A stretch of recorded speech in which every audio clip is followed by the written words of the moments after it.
Hang on. All right. Tiger, quit being a bull. Sorry, the dog stepped on the baby's foot. Ouch. Go lay down.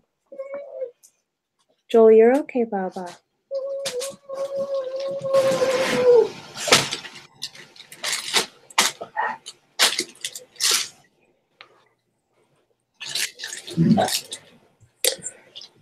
Wait. There. Okay. So, yeah, I didn't realize what time it was, and I kind of just was having I woke up late and had a nice, easy morning. So I'm sorry that I'm late. No, it's totally good. All right. Did you we're going to talk after this, right? About the chapter 6. Yeah, I was actually going to ask if after the lesson, instead of just turning it off, once they leave, just talking then. Yeah, I was going to say we're just going to leave it on and we'll keep talking when everybody else logs off. And okay, that works. I'm checking. All right, there. So people know about it. They should be getting on. So that is good. Oh. We'll just hang out for a second. All right. This is my breakfast thus far. I'll do breakfast, so hey, it's all good. That's funny. Yeah, I definitely need breakfast in the mornings. I get grumpy fast without food. So I figured that I would grab a drink, at least some coffee. But I think I needed sleep too. I was out for a while. And Joel slept in too, which was great. So, it was a nice slow morning. Good morning, Emily. Hello. All right. So we only are waiting on Emily Carr, and then we will get started. Right. Emily Mongold, were you able to take your test yesterday, or did you need help with it? Because you never called me either. I didn't know about that. I'm so sorry. But I took my test, yes. Okay. Did you struggle with it? Was there things that you needed help with before you took your test? I actually have one question. Was there a paper part? Was there a what? A paper portion? Yes, there was. Did my mom get that? She should have. Well, let me check. I'm so sorry.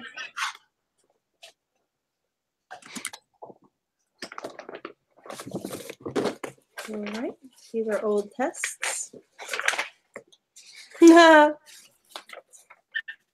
your mom did not. So, Emily Mongold, you have not been able to take the paper portion of this test because you don't have it. Okay, because I was looking through her stuff and I'm like, oh, maybe there isn't a portion. Okay, well.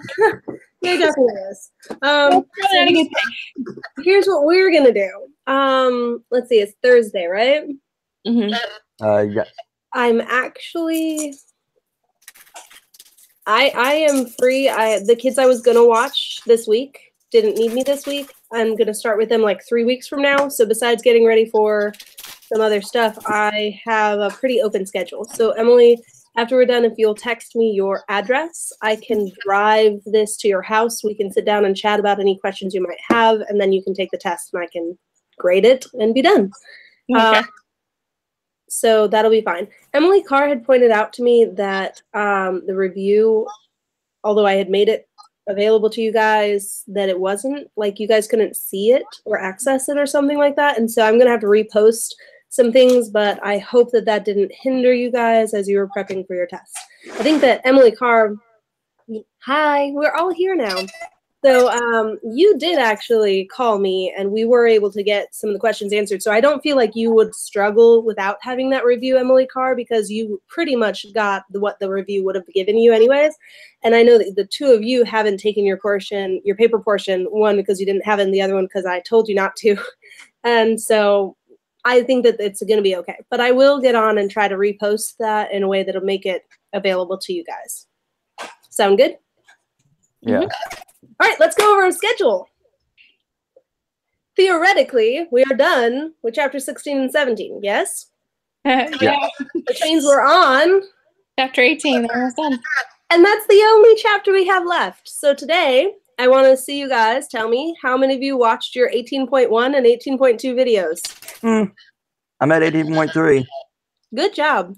All right, so all right, that's all of you guys, right? Emily Carr, I can't quite see half of your face, so I didn't see if you had your hand raised.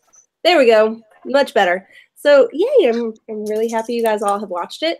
This is actually, with the introduction, there's going to be some stuff that is just common knowledge, things that you've dealt with, kind of like acids are sour or bitter. Which one? Mm-hmm. I've never had an acid before. But Yes, you have. Sour? Yes. Think of a lemon. Okay, yeah.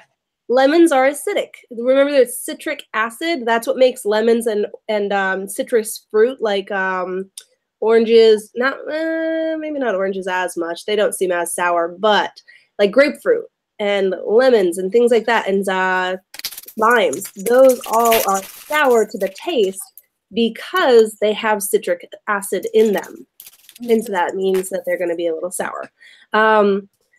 Here are some key points to pay attention to. Oh no, you found a marker. Can I have it, please? Please? Please? Thank you. Oh no, let it go. Thank you. He is not happy. That's what I think. Say hi. Say hi. Say hi to everybody. Say everybody wants to see you happy, not upset and throwing a temper. No, you don't get the marker.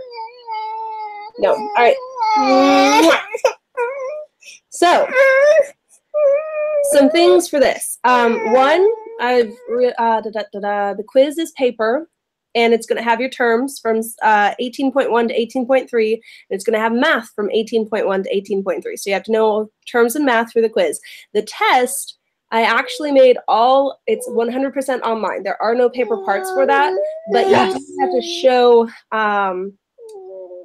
you're going to have to show your work on a piece of paper, like for the math that you do, and you're going to turn that piece of paper into me so I can grade and give you partial credit if you, for the quiz, right? Yeah, for the equations, yeah. So there's going to be some equations, but it's, oh my. So much drama there. Anyways, so you will have to, turn in a piece of paper from that test, but I don't have a piece of paper for you for that test.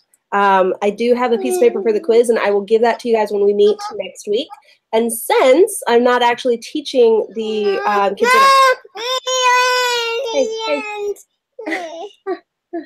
will you go play with something else? Come on, let's go find you a ball. I'll be right back. I'm gonna get him a toy. Go find a ball or something else that you can destroy. Look at it. Look at it. We're almost done, guys. Look at him. Throw it up in the air and play. Guys.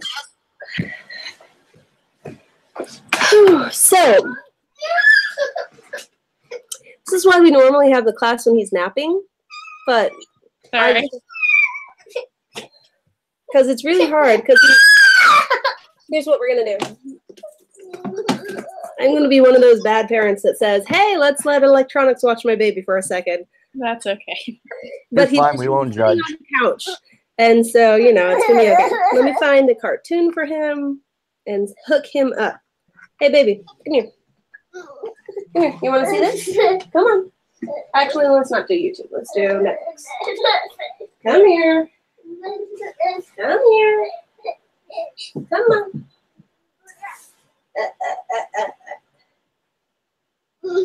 Come on, sit back. Sit back.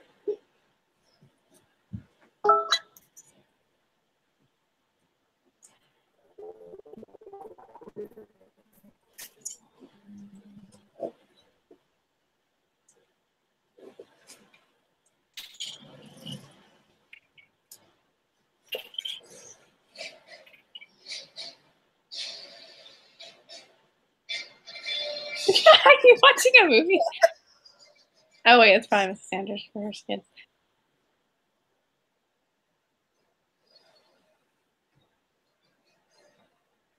There we go. Yeah. Uh-oh. Uh-oh. He's happy because he gets to hold the screen. Yay! Everybody's happy. Okay. So I will give you that quiz next week. And what I was thinking is that maybe instead of meeting on Thursday or Friday, because I'll have available Wednesday, we could meet on Wednesday. And I do want to meet in person. So guys, would Wednesday work for you? And what time would work for you guys? Yeah, Wednesday would work. Wednesday works? Yeah, I'm free. What time? Emily Carr, your voice sounds funny. Almost like a chipmunk. There's something wrong with your sound. Yeah, there's. All right. I'm not the only one hearing it, right? No. Okay, well, it started normal. So, Emily Carr, you may have to type all your stuff when you're talking. All right, so what time? I'm more of a morning person. All right, Jordan, you're the one that has to travel the furthest. How early could you get here? Oh boy. Say 6 o'clock, Jordan. Very funny. What? I don't know. I mean, normally getting there by 1:45 was perfect for us. But you know, whichever, as long as it's not like before 10, I think we'll be okay. What, So 11? maybe about 11:30. Why don't you do this? Ask your mom and have her text in the group text what time she would be okay with meeting on Wednesday, and everybody else will go with that time. All right. If somebody has a conflict with it, they'll tell us in that text. Okay. All right. So pending that text, we will know what time we're meeting next week. And so let's go ahead and get started. With our introduction to acids and bases, things that are important in 18.1. 1, you must know the physical properties of acids and bases and the chemical properties. So a broad sweep of that would be like, make yourself a note. You're going to need to know that acids are sour, that bases are bitter, that acids turn blue litmus paper red and bases turn red litmus paper blue or purple. You're going to need to know that. You're going to need to know that, hang on, let me think. There was one more thing with that.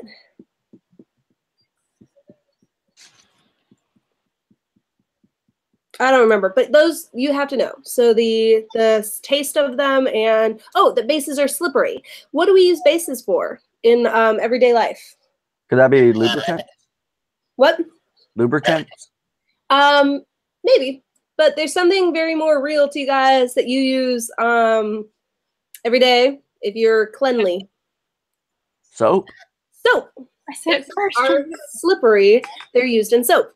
So every time that you get something like a soap or something like that, you are using somewhat of a basic material.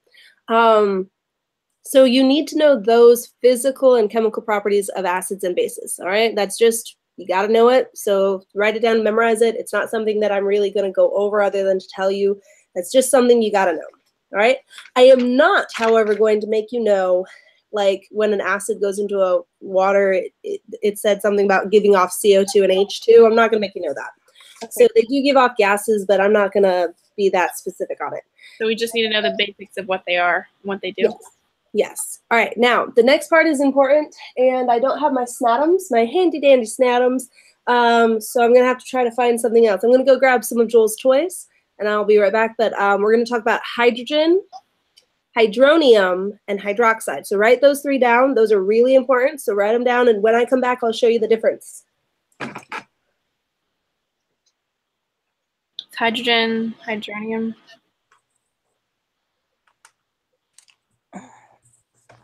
What was the last one, Gordon? Wait, which one? Hydrogen, hydronium, and was it? Oh, hydrogen. I got that one. Hydroxide. Hydroxide. Hydroxide is the other one. All right. Now, 2 of them are synonyms. Which 2? They're used interchangeably. Hydrogen and hydronium. Hydroxide and hydronium. Hydrogen and what? Oh man. You were right the first time. Don't doubt Oh, yourself. Hydrogen and hydrogen and hydronium. hydronium. I borrowed Joel's balls, and so he's kind of coming over to grab them because what's a movie compared to balls? Yay. All right, so we got to do this quick because I got to give them back to Joel in a second. All right, so if we use this green ball to represent a hydrogen atom, all right, hydrogen has 1 proton, 1 neutron. This is a hydrogen atom. Hydrogen is just 1 hydrogen, but it's actually really, chemists are being lazy when they just say hydrogen. Okay, we're just being lazy because what you have is water. So this is oxygen. Let's just pretend that this is oxygen and these are hydrogen. Water looks like Mickey Mouse, like this, right? H2O. 1 oxygen, 2 hydrogens, right? What happens to make a hydronium ion is that over here you'll have another water, and I don't have enough balls because I gave Joel some of them. So there's another water, just picture it over here. And it's got 2 hydrogens and 1 oxygen, and the hydrogen here gets stolen by this one. So how does this look now? Like Mickey Mouse with a big nose. All right, well, what's its chemical formula now? Type it in for me, Emily Carr. Sorry, Emily. Nope. HOH would be this guy, where it's got 2 hydrogens and 1 oxygen, or H2O. Now look, how many hydrogens does it have? H3O? It's H3O. Guess what hydronium is? H3O. Okay, I'm like, I don't know. But now look, H3O, but the hydrogen, this, when it comes off and it goes to the other one, it leaves its electron behind. That's important because what charge would this atom have if it leaves an electron? Remember, it only has 1 electron, 1 proton, and 1 neutron. So if it's a positive charge, good. So hydronium is H3O positive because you essentially gave it an extra proton when you gave it an extra hydrogen, okay? And look at who's coming because we have the balls. All right, he says, these are my toys. My toys. He wants to play with his toys. Okay, well, whatever, as long as he's happy and not throwing my examples away. Thank you, Joel. All right, so I'm going to keep these. Now, look, that's what we mean when we say hydronium is H3O. But look, chemists are lazy. We don't want to say hydronium all the time. So you know what we can refer to because it's the part that's chemically important? Just the what that was added to water. Hydrogen? What was added? Just the hydrogen. The hydrogen, what he threw my other hydrogen, like it's now over there. So remember this extra hydrogen that was right here? That's what we're focusing on when we say just hydrogen, is this guy. Because this guy is really able to change and bond. He's able to leave and come back, and that's what's going to chemically matter. So when we say hydrogen, we're just referring to the one thing and we forget about the water, right? And we just focus on the hydrogen, the extra hydrogen. But when we say hydronium, we're referring to the entire molecule, okay? Now, look, this is water, and we're going to do the exact same process, but we're going to focus on what's left when the hydrogen leaves. So remember, Joel's going to be my atom over here of water, and he's going to steal the hydrogen. The hydrogen's going to leave. What's left over here? 1 oxygen and 1 hydrogen. That's written as OH. OH. Hydroxide. This is hydroxide. It's OH. Now, look, when that hydrogen left, remember it left what behind? The oxygen. It left it left the electron. It left from its own atom, from its own self, it left what behind? Why was it positive? Yes, it left the electron behind. What does that mean about this? The OH has an extra electron, so what must its charge be? Negative. Yes, so hydroxide is OH negative. Hydronium is H3O positive. Here, take this. Go and get the other ones. Go get them. Go get your balls. All right, so that's the difference between hydrogen, hydronium, and hydroxide. And look, ready? That's really important to know. Really important. Got it? I would have written down good notes about that and be able to explain it on your own in your own words. I need to go get the phone. What? All right. Guys, do you understand hydronium, hydroxide, and hydrogen? Yeah. All right. Well, look, exactly what I just showed you, Emily, is in the book on page 636. You might just need to spend some time studying it, okay? So write that page down, and you may need to just invest some time really studying that concept. Can you tell me what kind of question you might expect for that? What? Type it in, Emily. Your sound is so... You sound like a chicklink. It's hard to hear you. I'm sorry. Chipmunks. Sorry, the phone was ringing. It's okay. How might I ask you that on your test? Essay question. You people are very slow. I'm not subtle. I'm not subtle. Yes, this is an essay question. What are we talking about? You would want to be able to explain it in your own words, so please pay attention to it. Entering the next big essay section. By the way, also, the reason you have to know this so well is because I will refer to it for the rest of the chapter. I'll refer to hydrogen or hydronium or hydroxide, and you must know what that means. Got it? So these are really important terms, and you must know what they mean. Gotta know it. Okay. All right? So as soon as possible, make sure that that sticks. There are 3 models we're going to use, and we're going to have to compare and contrast them on our test and on our quiz. These 3 models are important because they're the history of how we learn to talk about acids and bases, right? So there's going to be the Arrhenius model, the Bronsted-Lowry model, and then the Lewis model of an acid and a base. This starts on page 637. So next big essay type question, 637.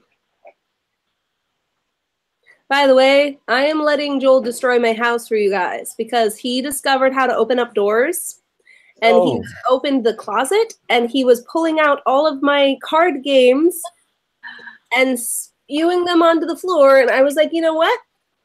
I'm going to have to pick it up anyways. I'm just going to let him keep doing it. I'm so sorry. Oh, So that's keeping him happy right now. All right, so you got to know the difference between these 3. You might have to compare and contrast them, give their major points, like what they think an acid and a base is, all right? So you do need to know the difference between these 3 scientists. Well, they're not all scientists, but actually, no. In this case, they are. Yeah, all of them are scientists. Sorry, I'm thinking of the atomic model where some were Greek philosophers. All right, we start with Arrhenius. He is on page 637. Arrhenius was going to be studying, and he wanted to be able to classify things as either an acid or a base. And what he said was that an acid, and I'm going to type this in.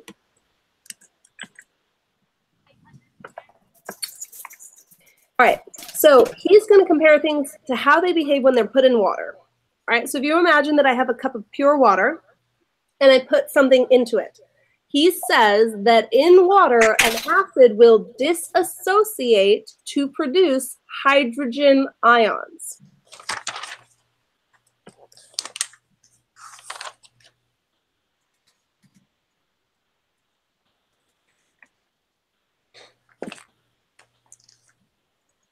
There. So Arrhenius says that an acid will dissociate to produce hydrogen ions. Remember when we just talked about hydrogen and hydronium and hydroxide? He says they're going to give up the hydrogen, right? That's an acid. In Arrhenius's model, a base will dissociate when it's put in water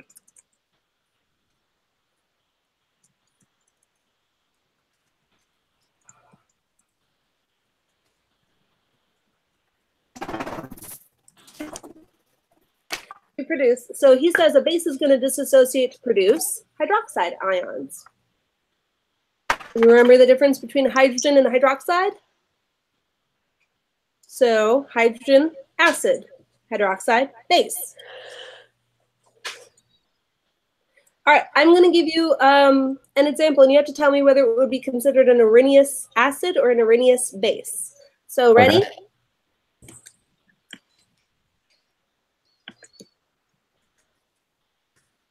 Put magnesium hydroxide, MgOH2, into water. When it disassociates, what will it give me, and will that make it an acid or a base? It'll be a base.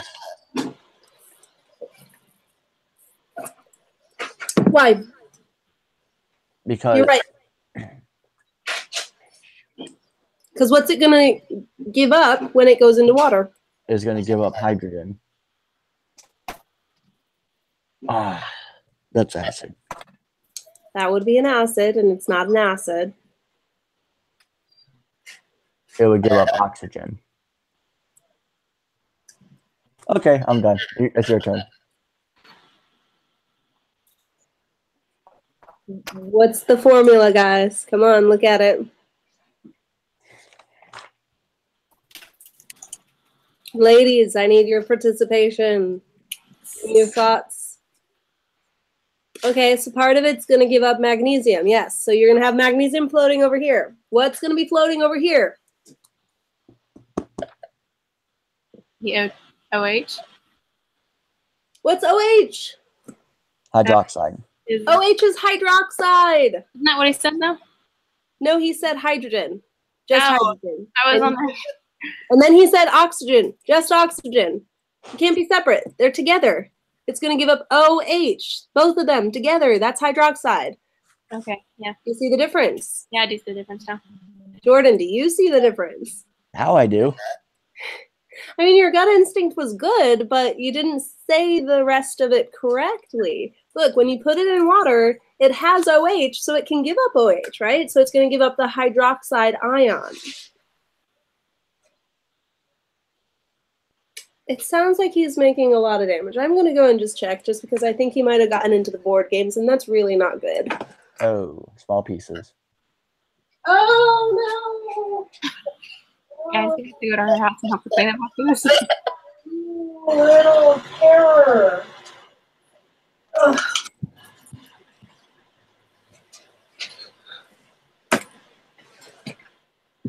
Yes, he got the board games. He got one of my old board games, like older than you guys are, older than I am. And now the pieces are all over mixed in with cards, but that's okay because it's only that one and it's an old one and it's all plastic pieces, and he's not going to be able to like destroy them. So. I'm sorry, I have to get the phone again. All right. Now, I'm going to give you another example, and I want you to tell me whether it would be classified as an Arrhenius acid or an Arrhenius base.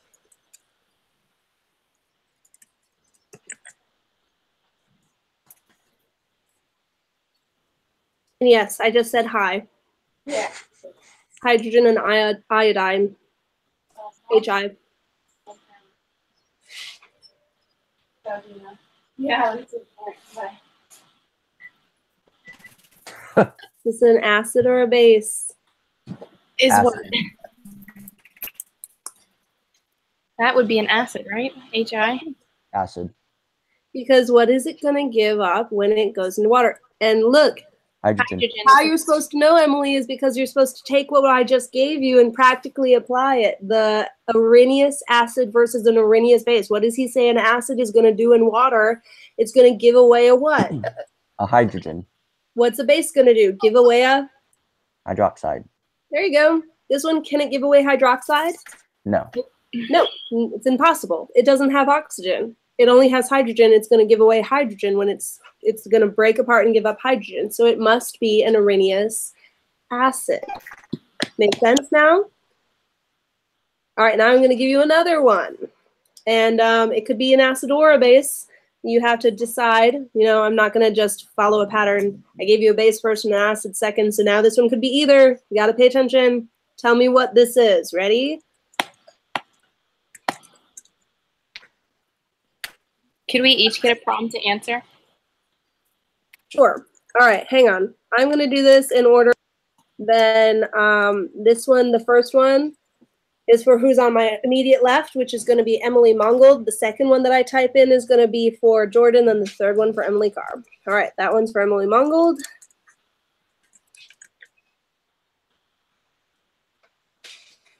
That one's for Jordan.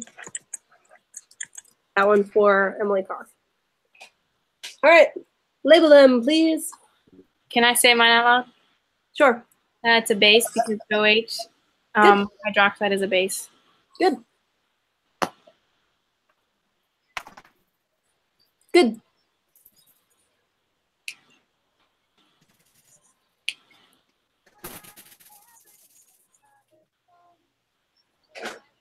All right, Emily. Yes, good. Do we understand Arrhenius acid and base now? Yes. All right, turn the page. Now we go on to Bronsted-Lowry. Now look, as we go on, people are going to try to describe acids and bases more inclusively or more in depth.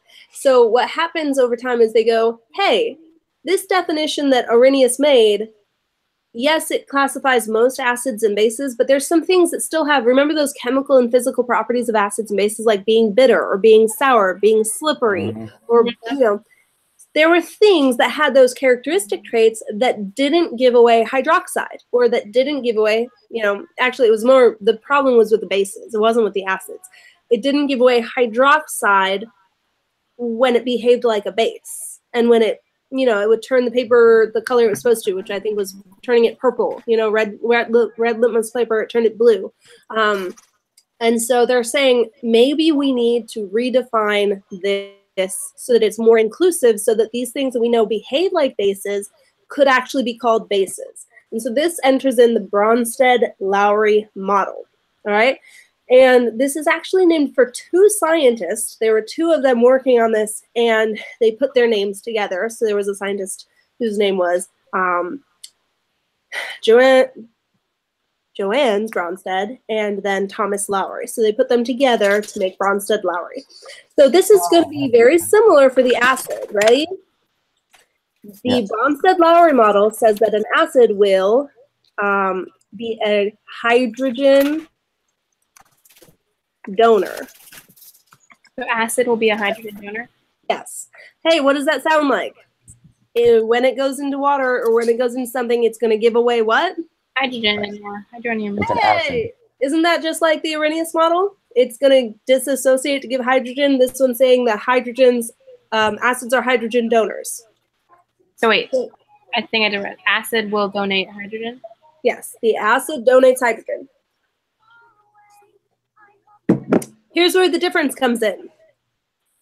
The Bronsted-Lowry model is going to change the definition of a base. A base is a hydrogen acceptor.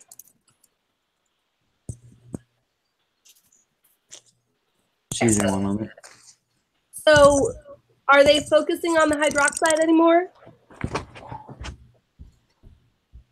I'm sorry. On the hydroxide, no. That's it. Look, they don't care if you give away hydroxide anymore. All they care about is if you take, if you're accepting the hydrogen. If you accept hydrogen, you must be a base. Mm-hmm. Okay? So here's what that looks like. Oh my.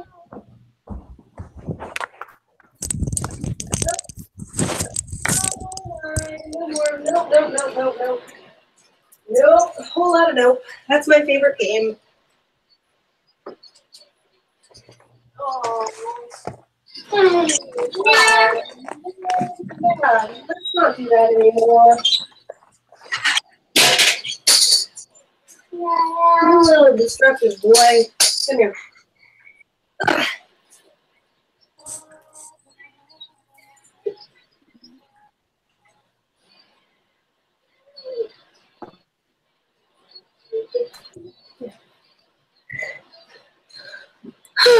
He got into the train game, which is one of my favorites, and so I had to put a stop to that.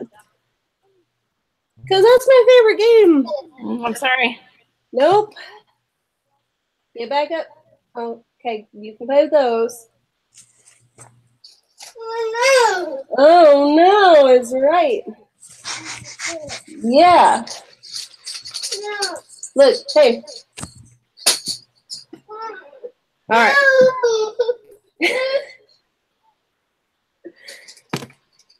Jordan, did you get an acid and a base for Bronsted-Lowry? Acid. All right, look. Read what a base is. Write it down.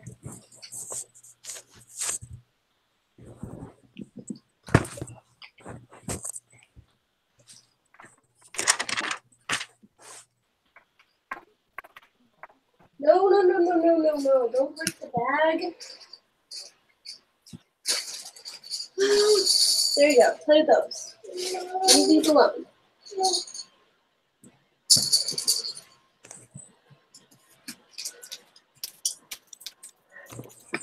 It's bad because I can't even close the closet door because there's like cards from so many different things, cards and game pieces all in the way now. All right. Whew. Here we go. When we're talking about Bronsted-Lowry acids and bases, we're going to be focusing on them, how they react with water. So remember, we're still putting it into water. Okay. This was my example of a water molecule, right? And so what we're going to do is we're going to have something else. I need a different color ball. Dice. We're going to use dice because it was close and handy. All right, so as this thing gets put into water, here's the water. What we're going to see is how is it going to react with the water? Is it going to take the hydrogen or is it going to donate a hydrogen to the water? Okay, so as this is floating around in the water and it interacts with water, we're going to see is it going to take hydrogen from the water or give hydrogen to the water? So we're going to say this goes, oh, I don't have anything, I don't have hydrogen, so I'm going to steal this one's hydrogen. What would this be considered? A base. Base, because it took the hydrogen from the water, right? It's the hydrogen acceptor. That's what a base is. Make sense? Okay, so now let's see the opposite. This thing gets put in water. Bloop. Whee, it's floating around with the water. And so now, here's what's going to happen. This is going to take its hydrogen and give it away to this. See how it joins up with this water? Now, I want you to tell me, in the first example, when we had this guy and he stole the hydrogen, what was left? What's this called? OH. OH, which is called what? That's an acid. Hydroxide. That's a base, sorry. Hydroxide. This is called hydroxide. It makes hydroxide. Okay, because it took the hydrogen. It makes hydroxide. Now look, in this case, when it's an acid and it gives away the hydrogen and the hydrogen comes over here and joins up with this guy, what does it make? What's this called again? Acid. It's not hydroxide. What's the other name we learned for H3O? Hydronium. This is hydronium. Notice it makes hydronium. Because it gave away. Look, an acid donates the hydrogen, and it makes hydronium. A base takes the hydrogen, and it makes hydroxide. This makes sense. Makes sense for everybody? Okay, here we go. When you work with Bronsted-Lowry acids and bases, you're going to have to label and draw arrows, just like they draw arrows in your book, something that's called the you're going to have to label the acid-base pairs. So you're going to have to label in the first place the reactants, which one's behaving like an acid and which one's behaving like a base. And then on the other side, in the reverse reaction, remember that these are equations that can go both ways. You're going to have to label the conjugate acid and the conjugate base. Now, conjugate is kind of like a word that can mean married, like married peoples. They're in a conjugal relationship. Anyways, conjugate can make you think of like married. They're paired together, right? So our conjugate pairs are paired together. They're kind of married together because one becomes the other. All right? Thank you.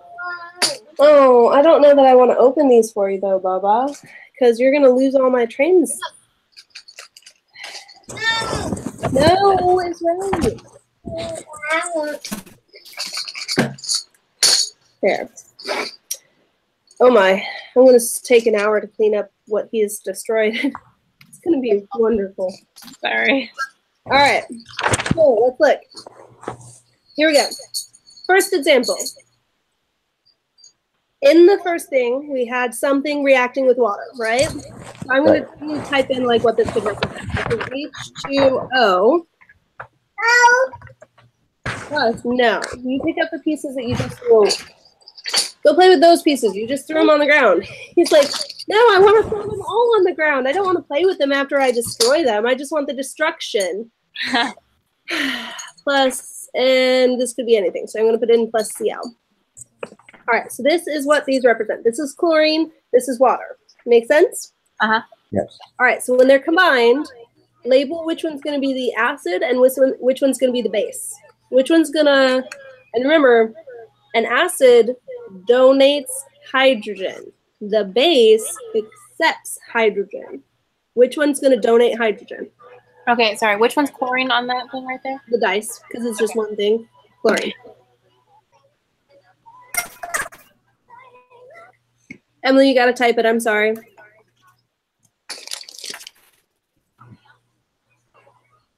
Yes. Water is the acid, because watch, what it's going to do is it's going to give away this hydrogen and it's going to come over here, right? Because this guy didn't have any hydrogen, did he? No. So if it doesn't have hydrogen, it can't donate hydrogen. Oh, baby. You okay? Yeah. Fine. Dump them. So this means this, the water is my acid because it's the one that's going to donate. The chlorine is my base because it's the one that's going to accept it. So on this, you would first label acid, base, right? Now we have to think in the reverse. Whenever you're doing this, you're going to have a full equation written out. So after I had the H2O plus Cl, I would have a double arrow. Let me write that out now. Hang on. H2O plus C. And this will be my double arrow, makes OH negative plus HCl. And the HCl is positive. All right. So notice, that bar is not supposed to be through the OH. I don't know if you guys have. Oh, I thought you put it there. I was like, huh, well. Yeah, no, that was just supposed to be a line for the double arrow, and it didn't do that until after I pushed enter, and I don't know why it's doing that, but whatever. All right, so now in the reverse, let's go back this way and label our conjugate acid and our conjugate base. So now look, the thought process is in the reverse reaction, when we're going back to the original, we have hydroxide and HCl, right? To get back to the original things where we had water and just Cl, which one of these is going to have to get rid of the hydrogen? Is the hydroxide going to lose its hydrogen like this? Or is the chlorine going to lose the hydrogen and put it back over here? Chlorine's going to lose the hydrogen. Good. So in the reverse reaction, which one is the acid and which one is the base? Which one's donating hydrogen? The hydroxide is the base. There you go. Look, the HCl is going to donate its hydrogen, so it's the acid.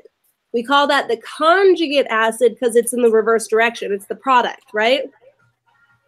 The OH was the conjugate Base because it accepted the hydrogen. Does that make sense? So now you can label acid and base, and then conjugate acid, conjugate base for the reverse direction, right? Did you have a special definition for each one of those, or just whatever's in the book? With the special definition for conjugate acid, conjugate base? No, not really a special definition. You're just going to have to know, you are going to have to write this out and draw it, and you're going to have to label it as acid, base, conjugate base, and connect them with their arrows. Now, I want you to see how the arrows work. It's going to connect. You see, we started with water and chlorine, right? And it became, this was my acid and this was my base. When the water changed, what did the water become when it gave away the hydrogen? Became OH. It became OH. So your arrow is going to connect water to OH. If you remember, that's actually connecting my acid to my conjugate base. My acid's always connected to the conjugate base. When chlorine reacted, it ended up becoming like this, right? It became a conjugate. No, it's an acid because Conjugate acid, right? Good. So my base is connected with my conjugate acid because that's what it became when it gained the hydrogen. Make sense? Yes. All right. Now, the same exact thing happens when you have something like this. All right. Here we go. We're reacting with water. And in this case, we're going to have something not chlorine. Let me give you an example. So H2 plus H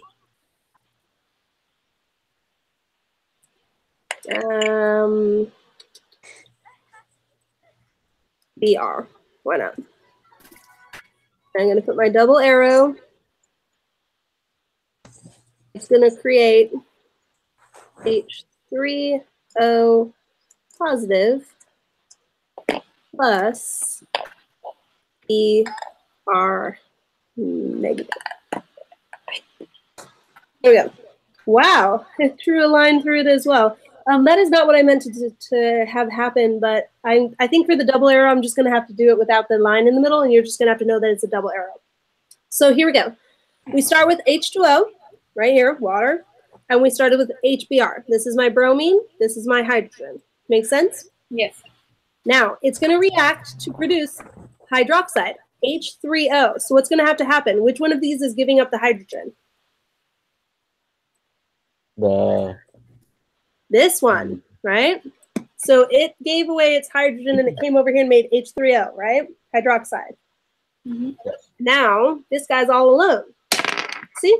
Bromine and Okay. hydroxide. I can't really hold this. I don't have enough, like, there. Ha! I can hold it. There. So this is my hydroxide floating around. So let's start and label these. Which one of these, my water or my HBr, which one is my acid? HBr is your acid. Good. Water is your HBr base. is the acid because it's giving away the hydrogen, right? So what's water? Your base. Water's the base in this case. On the reverse reaction, when we have hydronium and we have bromine, which one is going to be my conjugate acid and which one's going to be my conjugate base? Vice versa. So hydronium is my what? That is your acid. Yes, this is my And bromine is your conjugate base. acid, and bromine is my Base. conjugate base. Don't forget to write, you have to write conjugate. Conjugate is important because it's, this, you know, we separate the forward and reverse reactions by writing the word conjugate with the reverse reaction. So that's it. Now, draw your arrows for me. Which one's connected to which one? Yes, you can abbreviate it COA and J. That's fine. You can write that on your test or your quiz. That's perfectly fine. And draw your arrows for me. The water is connected to the what on the other side? Bromine. Which one did it become? Did water become hydronium or bromine? When Water became hydronium. it became hydronium. So the arrow connects the water to the hydronium. Which one did the HBr become? It just became a BR. It just became Br. So you connect HBr to Br. That's where your arrows go. Make sense? All right, so now on paper, and you're going to have to write it out, label it as conjugate acid or acid base, and then conjugate acid, conjugate base, and you're going to have to draw your arrows. And then you're going to hold it up and I'm going to check it, okay? I want you to label this example for me.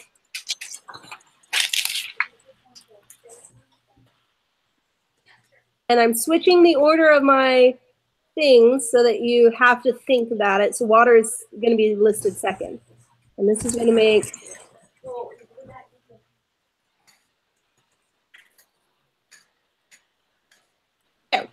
so we have HF plus H2O, double arrow, F negative plus H3O positive. Please label my acid, my base, my conjugate acid, and my conjugate base, and then draw your arrows. Okay.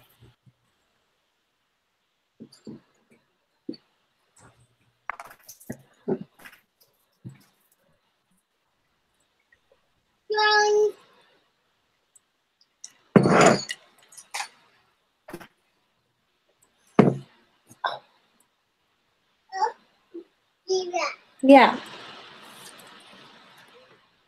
While you're doing that, I'm going to go get him an apple because maybe that'll keep him entertained for a little bit. Hang on, Bubba. Come here. Apple. Apple. That's right. Hey! Hey! Hey!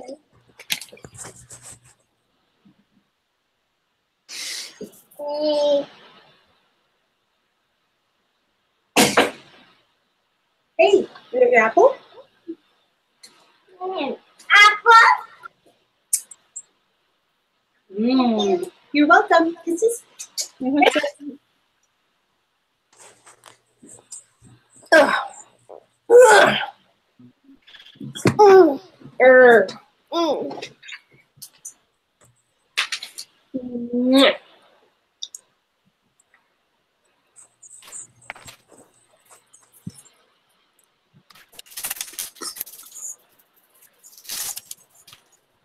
All right, Emily. Keep that up.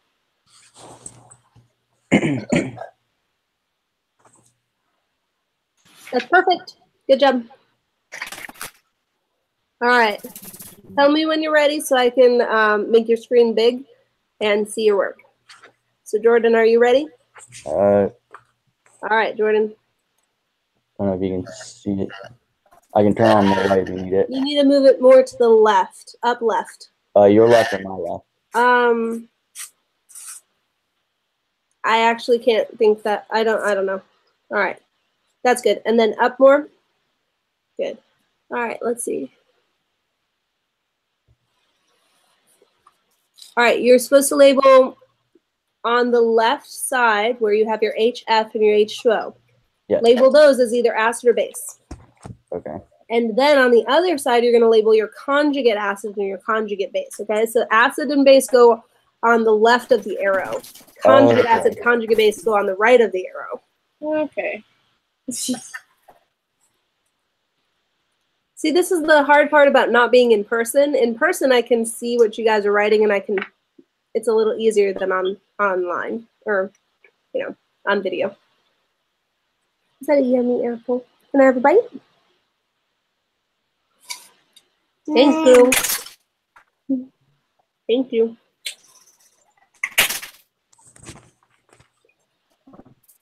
All right, Jordan, let's see. Move it over again. Move it up a little bit. There, stay there. Acid, base, conjugate. All right, so your acid base are correct, but your conjugate acid and conjugate base are not correct. Because think about it. Can fluorine donate a hydrogen when it doesn't have a hydrogen? No. So is that my acid or is that my conjugate base? That's your conjugate base. There you go. And my hydronium is my? Conjugate acid. Good job. Then, Jordan, what I need you to do is draw your arrows to connect. Look at page 638 and 639. See how they connect the acid and the base and the conjugate acid. And so draw your arrows to connect those. Emily Bongold, can I see what you're working on right now? Okay. I think I was thinking the same thing that Jordan was. All right. Wait, are we using the Conjugate Lewis base and model your they have up conjugate here? acid are correct. Now on the other side, HF and H2O, you have to label which one of those is the acid and which one is the base. HF is the acid and H2O is the base, correct? Good. So write that down for me. And then draw your arrows connecting the acid and the conjugate base and the base and the conjugate acid. How do you do that? Just look at page 638 and 639 and it'll show you, because I can't show you by just talking about it, but they can show you the arrows. They do a red arrow and a blue arrow. Okay, yes.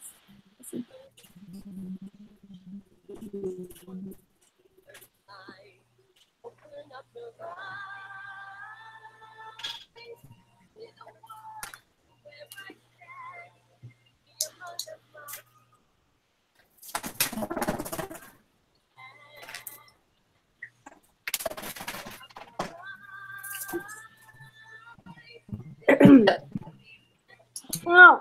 Oh. A little messy. All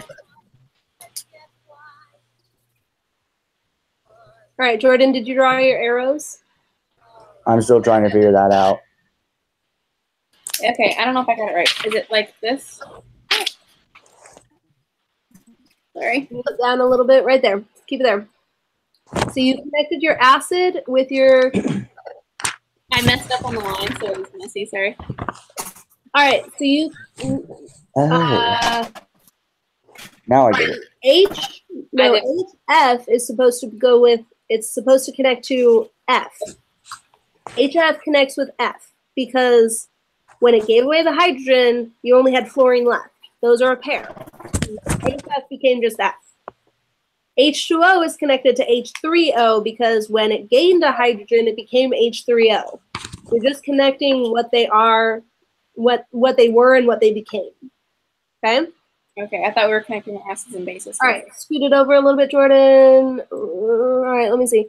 So you did your HF, your S.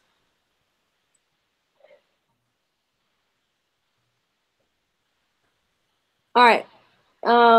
I'm confused as to where your arrows are connecting. You're gonna connect. Look, Jordan, your arrows are literally gonna have to go from HF, and HF is supposed to be connected to F because look, Okay. when That's it what I was pointing at. when it lost the hydrogen, HF just became F all on its own. Look, see, right, like this, just became F. And then H2O, when it gained the hydrogen, became what? Okay, became the conjugate acid. Yes, it became H3O, which is the conjugate acid. So look, move it left or over a little bit. There you go. All right, so you're, yes, that's better. Good job.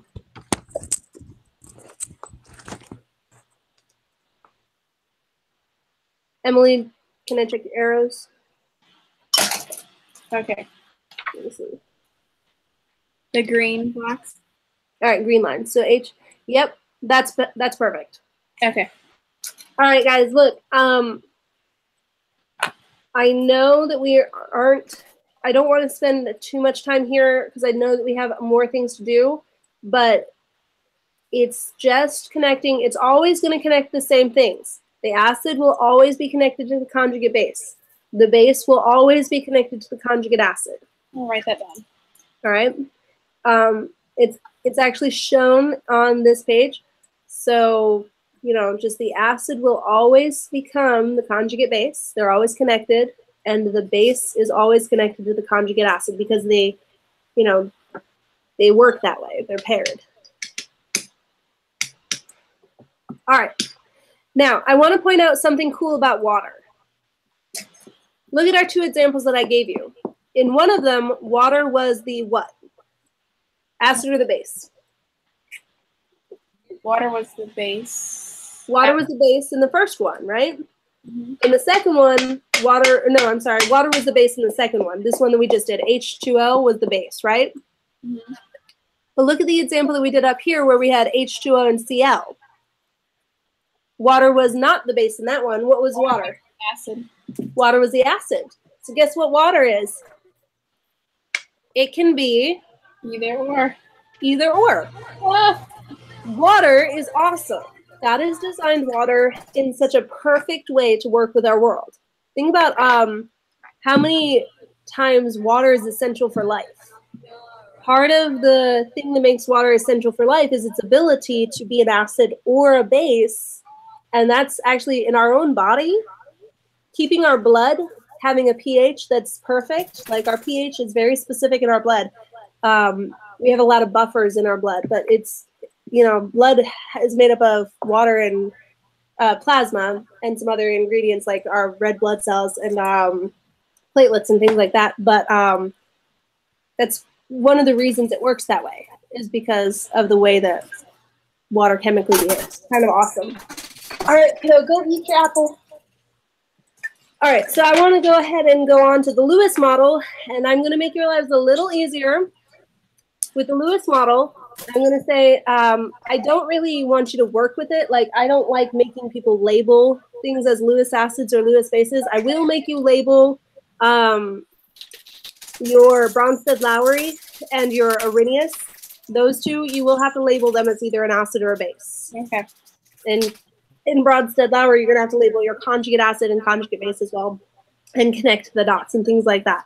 But for the Lewis model, you just have to know what the terms are. You don't have to actually label something as an acid or a base.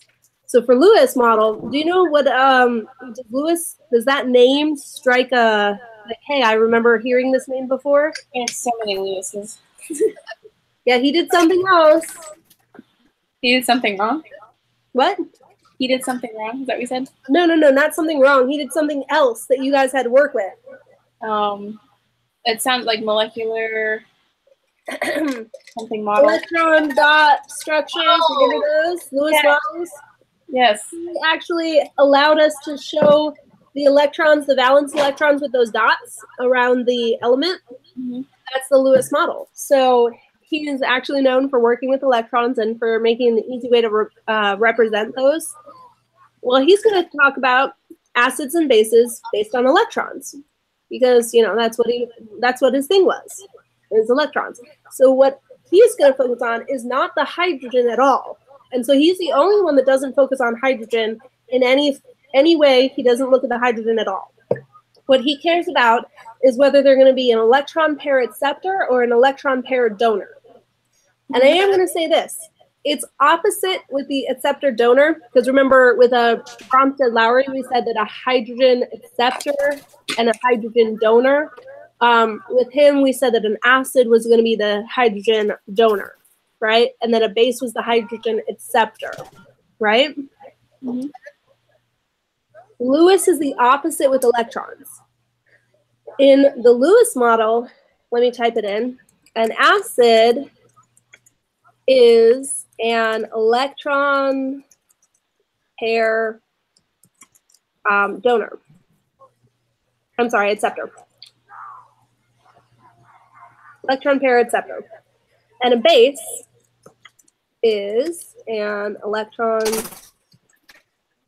pair donor. So do you see how the words donor and acceptor are flip-flopped from what they were in Bronsted-Lowry model? Mm-hmm. But that's why.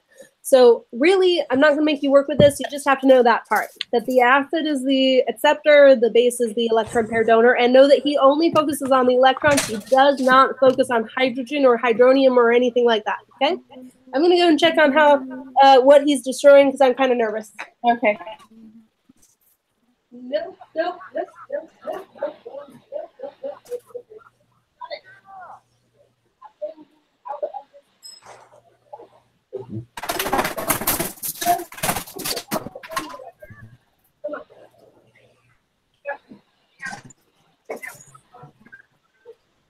Yeah, that's what happens when you get in the cars. They stick to your feet. No. No. Yeah.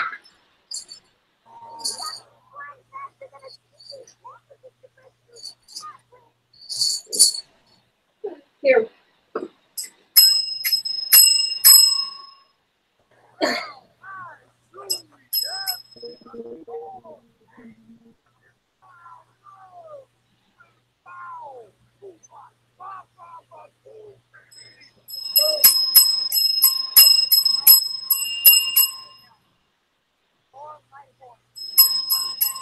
Okay.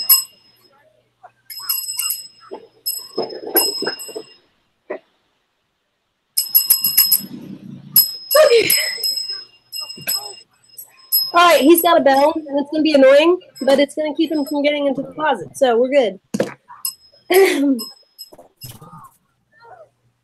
Where'd Emily Carr go? I don't know. All right. Welcome back. 18.2. So that was all 18.1. And you guys, look, there are 2 separate essay type questions from 18.1. 2 of them. Okay. All right. So pay attention to that. And there's also math type the labeling your acid-base pairs and connecting them with arrows, that's definitely going to reappear on both your quiz and your test. So you want to know that for sure. Hydronium, hydroxide, and hydrogen, that will appear on test and quiz. So make sure you know the difference between those as well. Any questions over that? For hydrogen, hydronium, and hydroxide, do we have to know, I mean, we know, but do we have to know or write out or do anything with the shape?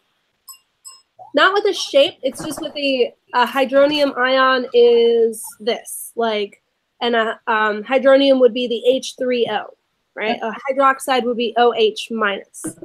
So knowing the chemical formula, that's important. And knowing if they're a base or an acid? I mean, yeah, when we say hydroxide, we're usually talking about a base. When we say hydrogen or hydronium, we're talking about an acid. So yes, knowing whether it's an acid or a base, that'll be important too. Okay. All right, so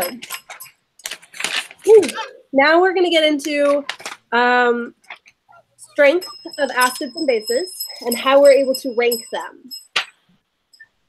All right, so for acid and base strength, what we are dealing with is, in the scientific community, we don't like to just, we like to have numbers for things, right? We like to say, not just, this is higher than that. Well, how high is it? This is not fast. It's 38, you know, we're going to attach like a miles per hour, like it's 70 miles per hour or whatever. We want numbers and quantifiable things, right? So if we were trying to rank all of the acids and bases in the world and say, hey, this one is stronger than this one, like this acid would melt your face off if you get it on yours, and this acid will only just irritate your skin. So, you know, there's a range. So in order to do that, we're going to have to know the difference between a strong acid and a weak acid, and then we're going to do our Ks. Remember our Ks from last chapter? How I told you we were going to do Ks for this chapter too. We're going to do not just a KEQ. We're going to do a KEQ for an acid and KEQs for bases. And so we're going to actually just, it's the same exact thing though, so that's kind of nice. It's the same format and everything. It's products over reactants raised to their coefficients, but the coefficients in these are usually 1, so they don't usually matter. So anything raised to the first power is itself. All right, so strength of acids and bases. You do want to know this, so write it down. This would be very helpful to know how to tell whether something is a strong acid or a weak acid, or a strong base or a weak acid. So knowing the difference between a strong acid and a weak acid, and a strong base and a weak base is really important. All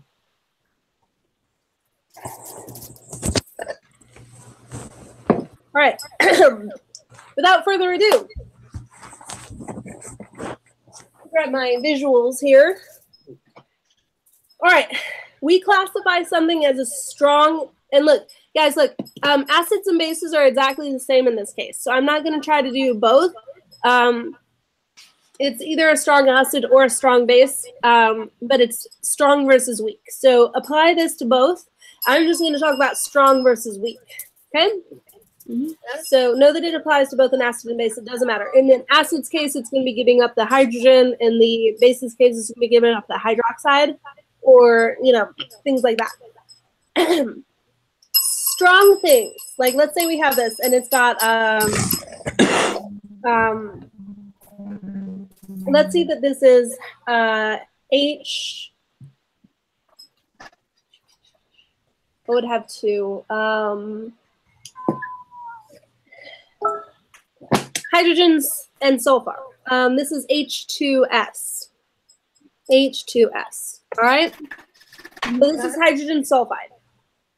When it goes into water, it is considered strong if it separates completely.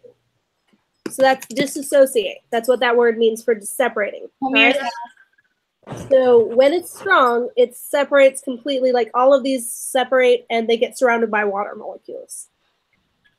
So strong things, and I'm going to write this down for you guys. You might want to copy it. Okay.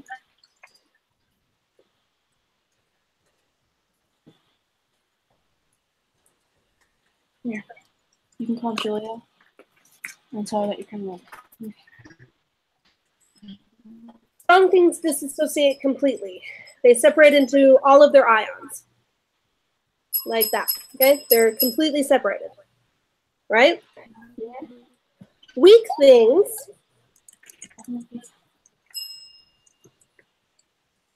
disassociate partially.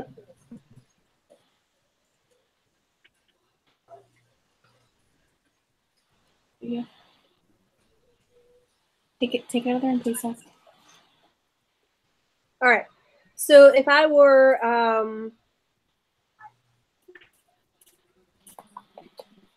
disassociating this, I put it in water. Only maybe one of the ions comes off, but this stays together. So it's like partially separated, not completely. Make sense? I can't tell if you guys are understanding or not because you're all just sitting there like this. Sorry, I'm writing stuff down. Okay. Make Jordan. sure someone comes back in here when you're done, okay? Jordan, what makes something be a strong acid or a strong base?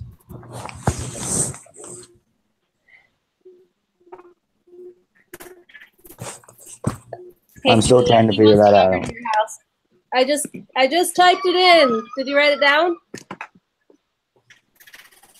Strong things this is okay.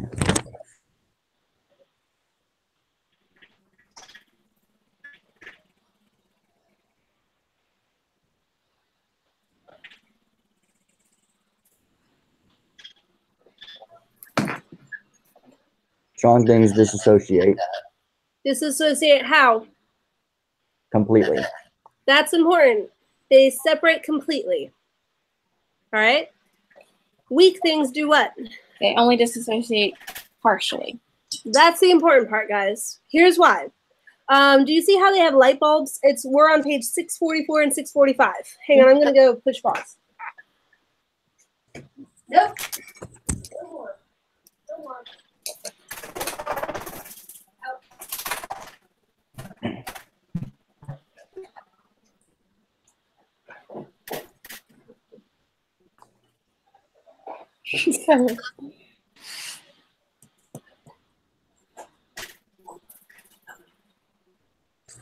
All right, hang up. Hang up, press the red button. Do you like talking to her on that? So she's driving right now, so you have to wait for me to be done with chemistry first before you go to Grandma's house, okay? Okay, so put my phone down and go. Put it on the, no, come on. I'm going to charge it. Let's say we were playing a game. The goal of the game is to get the most balls carried from one side of the room to the other side of the room. All right? And let's say that let's say you have a team of like 20 people and they're tied together. What's the difference between having them all tied together and being able to move together versus if we were able to break them apart and let them all run separately? What's the difference if we were... Which group would win if we were trying to time them? And we saw, okay, team A has 20 people, but they're all tied together and they have to run from this side of the room, get the thing, and run that side of the room and drop it off. This side of the room, get the thing, drop it off. And then team B has 20 people, but they're all separated and they can run on their own. It would take longer for team B to run back because you have all those people running at different speeds, while A is one group, so they'll get back at the same time. Yeah. So, I mean, team B, you have everybody that's able to run, and they're not like, you know how you stumble more when you're tied with someone else and you trip up more and you're not able to be as effective running alone? That's the difference between a strong acid and a weak acid. Okay. A strong acid isn't bound together. They're separated. They're able to go and move and flow. A weak acid has pieces that are still tied up together and they're not able to flow and move and go. All right? So that's the difference that you want to think about between a strong acid and weak acid. And the way we can measure this is actually see how much electricity they move. So in the game, you know how we were moving things across the room? In acid and bases, the way we measure this is we take electricity and we try to have the acid move the electricity from one end to the other and light up a bulb, right? Look at the page 644 and 645 and see the difference between the brightness of the two bulbs and tell me what that means. I'm going to go grab Joel. Okay, you're fine. You're fine with that. That's okay. All right, so what is the difference between the brightness? In the first picture, how does the bulb compare to the second picture? The first picture is a lot brighter than the second picture because its contents are all free.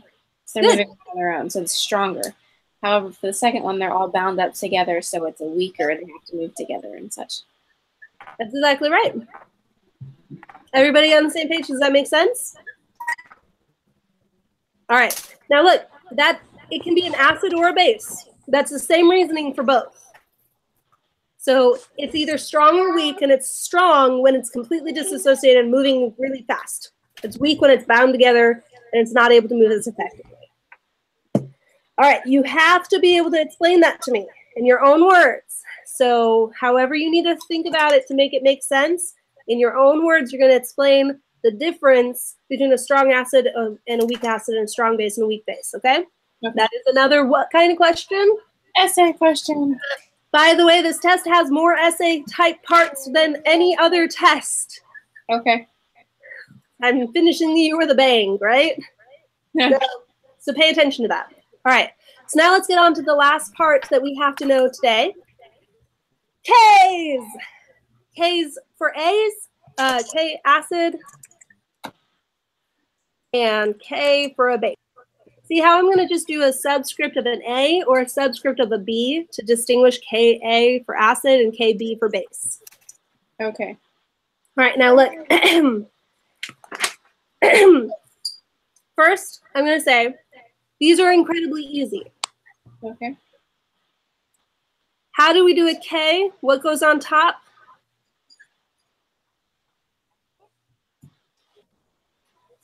I have a sheet. Products or reactants? It's what over what? It's reactants over products.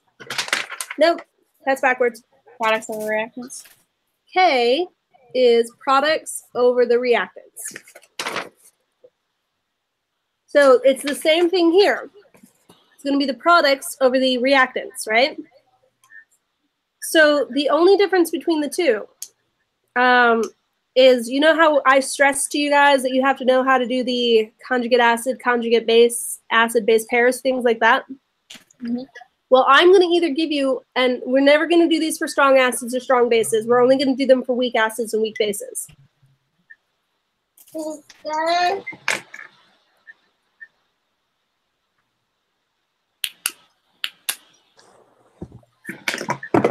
Yes, I'm sharing my coffee with my 2-year-old. Don't judge me. That's okay. And I wonder why he's tearing everything apart. It's got a lot of extra energy. Maybe. That might have something to do with it. I don't know. Anyways, this is more creamer and chocolate than coffee. Looks good. Yeah, it's really yummy. So look, I will give you either a weak acid or a weak base. I will tell you if it's an acid or a base. I want you to look at page 647 and 649. Do you see how they give you an acid in the 647 and then they give you a weak base? Mm-hmm. All right, look. That's all I'm going to give you. You have to remember what this reacts with. What are we always reacting with when we did our conjugate base pair things? It was something mixed with what? How it reacted in?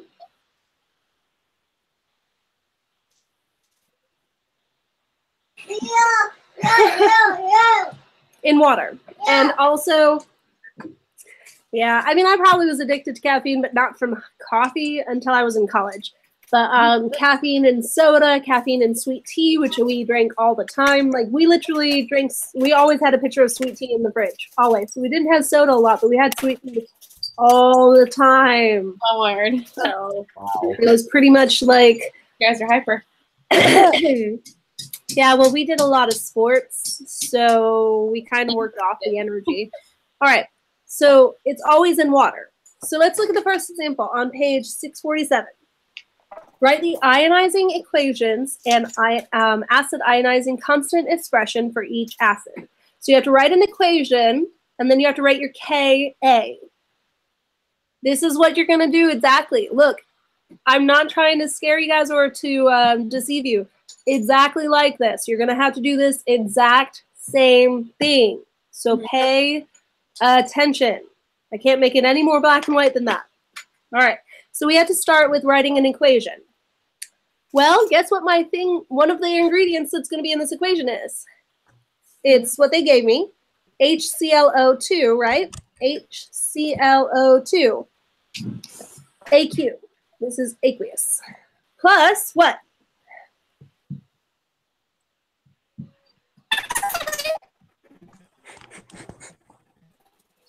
We're on 12A. We are on 12A. Well, what is it in? If it's aqueous, what is it in? It's in water. So what was my other ingredient? H2O. H2O. And water is it solid, liquid, gas, or aqueous? Liquid. It's a liquid. Oh. All right, look. So then draw your double arrow. So see how we have our two ingredients? Guess what? Did they give you this one? No. No. Am I going to give you that one? No. Am I even going to tell you need it? No. No, I'm just going to say this. Look, I'm not going to phrase it any differently. I'm going to say, write the ionizing equations and acid ionizing constant expression for each blah, blah, blah. No, don't shut my computer, Joel. Sorry. He's trying to shut the computer. So look, I'm going to not, no. Go play.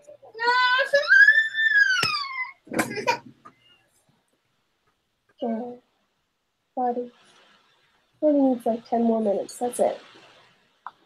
Okay.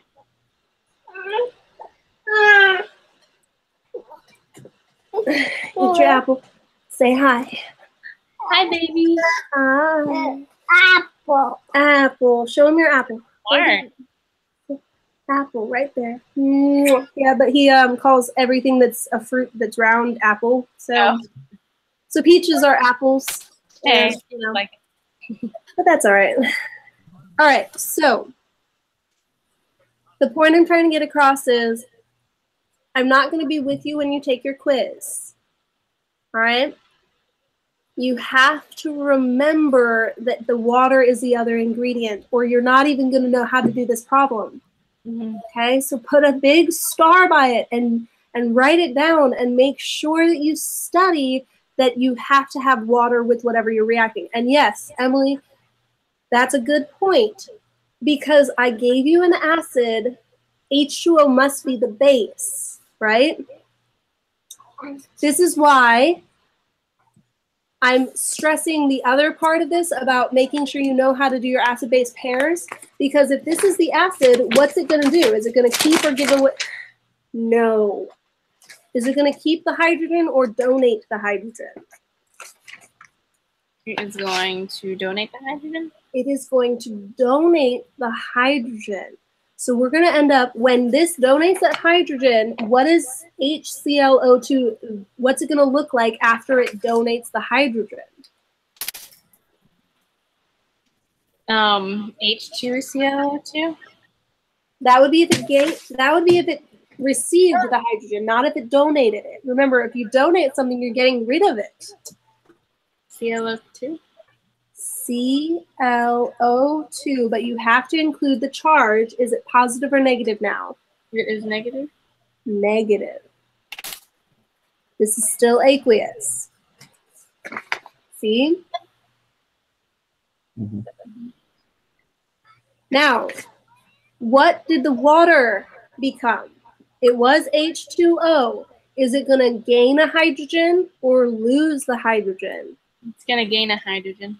And then what will it be when it gains the hydrogen? What is its new formula? H3O? There you go. And what's its charge? Hydronium, that would be negative because it's an acid, correct? No, because think about it. It gained the hydrogen. It's a positive. Positive. And look, it's aqueous because it's not water anymore. H3O is not water, so it's aqueous. It's not a pure liquid.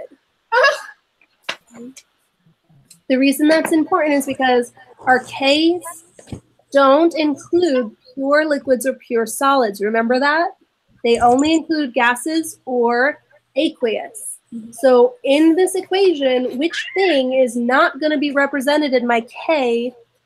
H2O because it's a liquid. H2O. H2O will not be there because it's a pure liquid. So we don't even, like, I made you in the last chapter write a 1. You could still write a 1 for water, but it doesn't matter because it's not going to do anything, remember? You only use the gases. So you're just going to include the aqueous things. So look, again, it's the same format. For our Ka, because it's a K for an acid, we're going to have to put what on top? Look, and look at my K. What's on top in a K? Products or reactants? Products. Products. Now look, what are my products? Your products are ClO2 and H3O, and they're both aqueous. Good. Notice that I have to put them in brackets, and I have to include the charges. Mm-hmm. See that? Yes.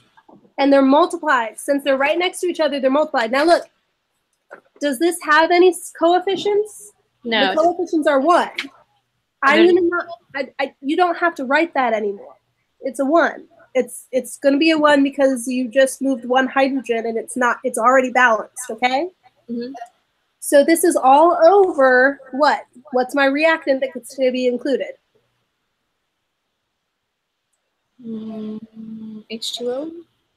H2O is a pure liquid. Does it get to count? No, because it's a liquid. No. HClO2. HClO2. And I could put a 1 for the water, but I'm not going to because that's redundant. Okay. That's my Ka.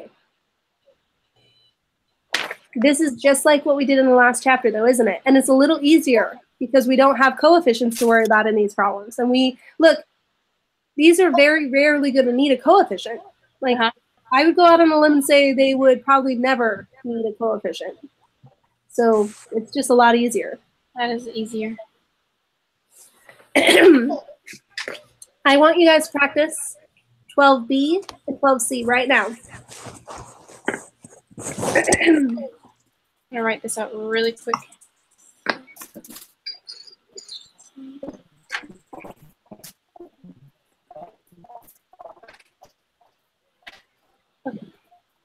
Bye. Thank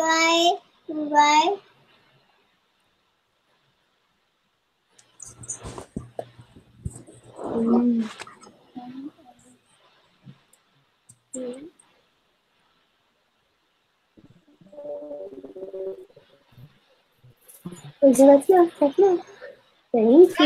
Question, but do we have to know? I mean, we do have to know, but how do we figure out if HNO2 is an aqueous?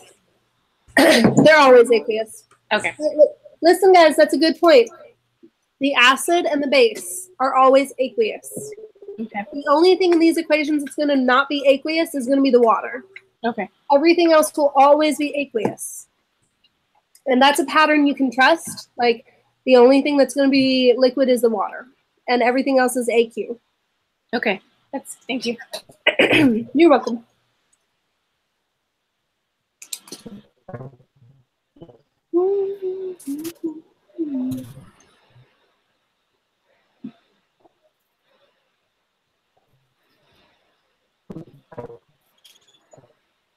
All right, I'm going to look for a video that I did a demo with my kids in school and I recorded it on my iPad. I don't know if it's on my computer or if it's on my iPad, so I'm going to look for it on the computer while you guys are practicing. Just look, say when you're done, say done, so I can know to come back and check your work, okay? Okay, sounds good.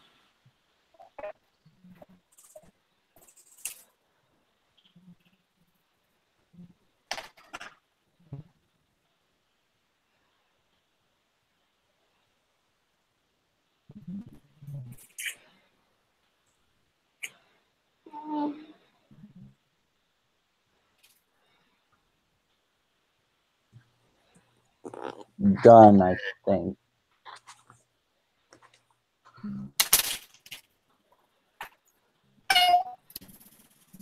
Okay. I think I'm done too. With the first one.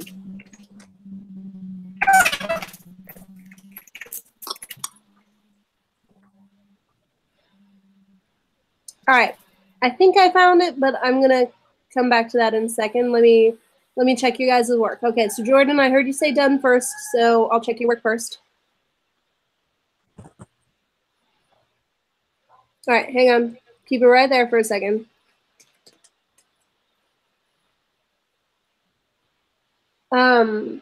Let's see. The first one was HNO2 plus H2O, and so then you made NO2 and H3O. Look, put a negative sign by the NO2 and a positive sign after the H2O or H3O. Okay.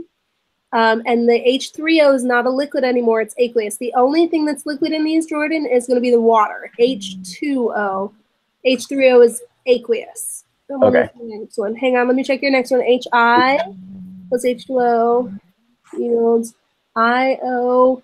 And you're going to have to put the charge there and then hold it up a little higher. I know the light's in the way. H3O. And I think you labeled the H3O aqueous the second time, which is good. Yes. Now you just need to put the charges, put the positive and negative by those. And look, Jordan, that's the equation, but now you have to write the K. See how I wrote the K here, the Ka? Okay. After you write the equation, you have to write a Ka. So you have the equation and then the Ka, both parts for full credit. All right? Okay. Go ahead and finish that up. Emily Carr, I think I heard you second say that you were done. Go ahead and hold yours up and I'll check it.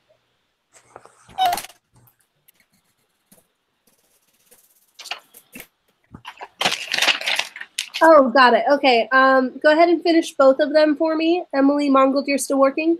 Yeah, I just have one more and I'm done. Sorry. All right. So look, I'm going to play a video and it's going to make sound on here. So just that's what's going on here. So I'm going to try to see if this is the right video.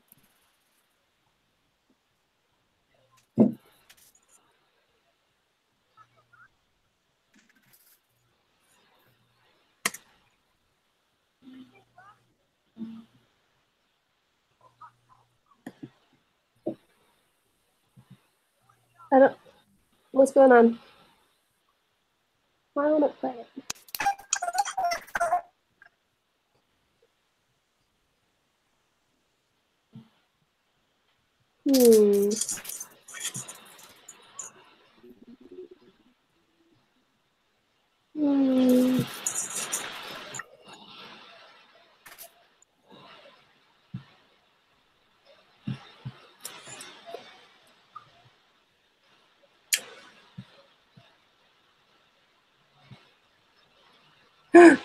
No.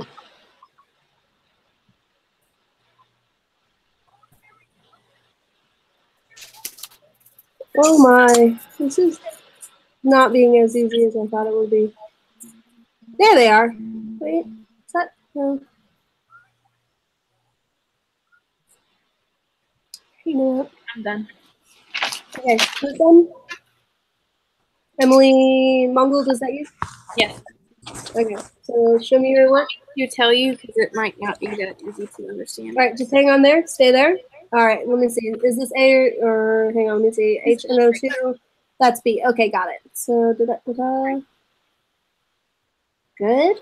And then, all right. So the only thing you're missing, Emily, for B, is that your K, when you draw your K, they're not added together; they're multiplied. Okay. You are in the original equation; they are added together, but when you put them into the K, you are going to multiply the values. So cross out that plus sign and put a multiply. Now look. I don't know if it's just because I'm expecting you guys to be familiar with algebra and you don't know this part of it yet, but hang on, it's my computer's kind of being. What's going on? There it is. Okay. All right. So notice this when they're right here. When I put two things next to each other. Wow, my camera's messing up.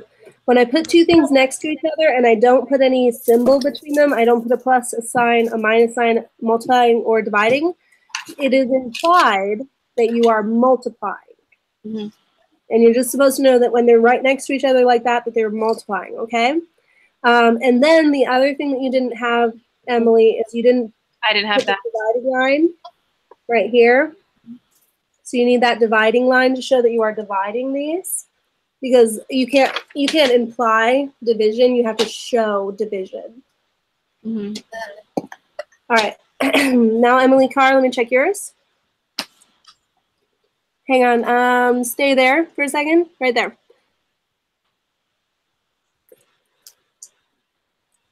All right. I think the only thing that you're missing, Emily, is your symbols, the plus and minus. The NO2 is negative and the H3O is positive. So put a plus and minus for those charges. And then, guys, can I just check? Let's see. Emily Carr, will you hold yours up? And then everybody else check your C, so I don't have to go through all three of you. I'll check Emily's, and you guys check to see if yours is the same as hers. Okay, so Emily, stay right there. All right, so it's H2O plus, or HIO plus H2O yields IO negative and H3O positive. That's good. And then you're having IO and H0 over HIO. That's perfect. Only, again, put in your charges, plus and minus, but that's it. Guys, did you have that correct for your second part, for C? Jordan, how did you do?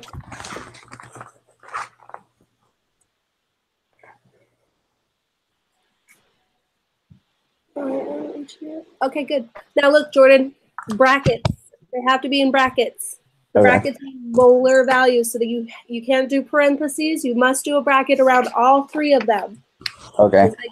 Bracket, bracket, bracket, and then you didn't, again, charge. The IO is negative. The H3O is positive. All right, so now, that's for acids. We're going to do the exact same process, only now we're going to do it for a base. So turn your page. And now look, here's the difference. The problem tells you write ionizing equations and base ionizing constant expressions for the following bases. So the only difference between these is they'll tell you, hey, in the other problem they told you they gave you an acid, so you know that that one must give away the hydrogen. In this case, they're telling you that I'm giving you a base. So what is this going to do? Is it going to donate a hydrogen or take a hydrogen? It's going to take a hydrogen? It's going to take the hydrogen. So you do the exact same thing, only this time it's going to take a hydrogen from your water. Okay? Now look, you may not know where to stick the hydrogen. Look at the first example, C6H13NH2. Here's my first requirement. Look, if there's a common poly, like NH2 can become something we've used a lot. What is it? Ammonium? Yeah, NH3, right? Mm-hmm. So if there's something easy like that where the hydrogen will just naturally go, put it there. Otherwise, you can stick it in the front of the thing. You can just put HC6H13NH2, and that's fine. But if there's a place where it goes and you know it because it's common, like if we have NH3, it's going to become NH4. That's pretty easy. So that's, if it's obvious, put it where it's obvious. Otherwise, just put it in the front of the base and you'll be fine. So we can't put it with H13 and make it H14. Yeah, you can. I mean, I wouldn't take off points, but that's not common. That's not where it would naturally go. And so in that case, you could just put it in the front. Okay. Yeah, but we have used it often. Think about how many times we've mentioned it in this whole year. I don't remember, but I'm sure. I mean, we've used it a lot. So anyways, I'm just saying, if there's an obvious place to put it, try to put it there, but I'm not going to be as strict with you guys about like, oh, well, this is exactly where the hydrogen should have gone, okay? So as long as I can see that you did add the hydrogen, it's okay, but that is technically where it goes. If there's an obvious place where it should just go, NH2 will always become NH3, always. NH3 will always become NH4, for instance, okay? So if there's those obvious things, try to put it with the obvious one, but otherwise I'll just look and see where you put it, okay? So what I want you to do is A, B, C, and D for 15. I want you to do all 4 of them. I'm only going to check A and B right now, and then I'm going to let you do the other ones for homework, okay?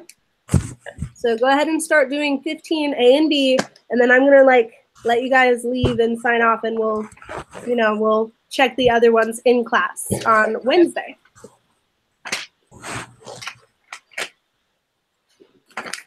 I have to stress to you guys, look, I have to stress to you guys, please bring scientific calculators on Wednesday. Trying to do a log and a negative log without a scientific calculator is very difficult. And I'm just going to admit my own deficiency. I don't know how to do it on your calculator. I don't know how to do it on your computer calculator. So Jordan, you have a scientific calculator, I think. You must bring it. Emily's borrowing mine. Emily Mongol, do you have any of your siblings? Do you have one that you can borrow or something? The one I've been using this whole time, this one? Maybe. I don't know if that has a log. If it doesn't, then you need to see if there's somebody that does have a scientific calculator that you could borrow just for Wednesday and for your test, okay?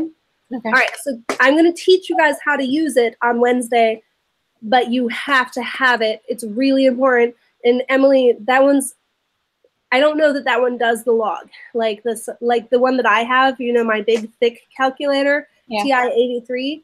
Try to get your hands on one of those, if only just for Wednesday, okay? My sister has a really nice calculator she used for school. Good. Just ask her if you can borrow it for Wednesday and then for your test, okay? Okay. All right. Thank you. Now, I'm going to go and take care of a few things. I'll be right back. But you guys go ahead and work through problem 15. And if you finish problem 15, what I'd like you to do is try to do some of the challenge problems, like 13 or 14 or 16, and just see if you guys understand it. And I'll check it when I come back. But I'm going to be right back after these messages. Come on, kiddo.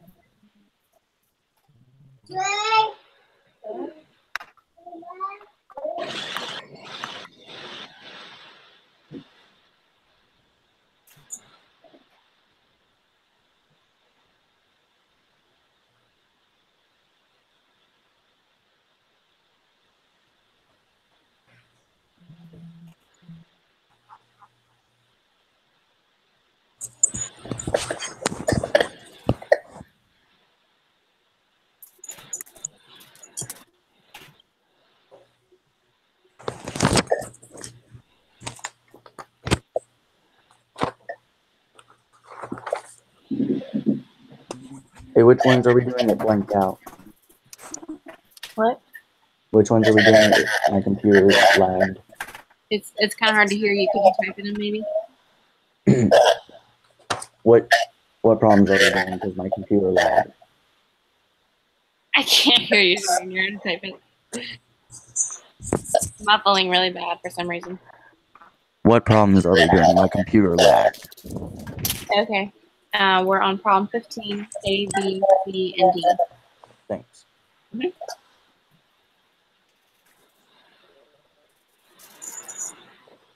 That's why you didn't want to type it.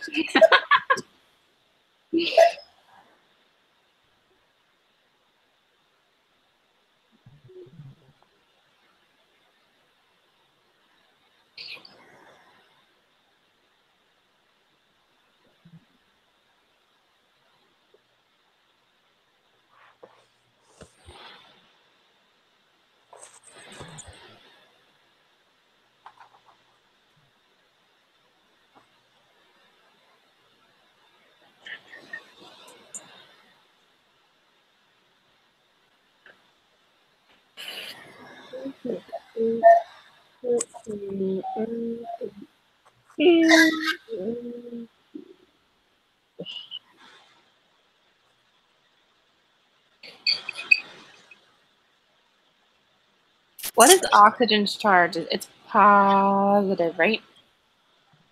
Yeah. I don't know. Seems new.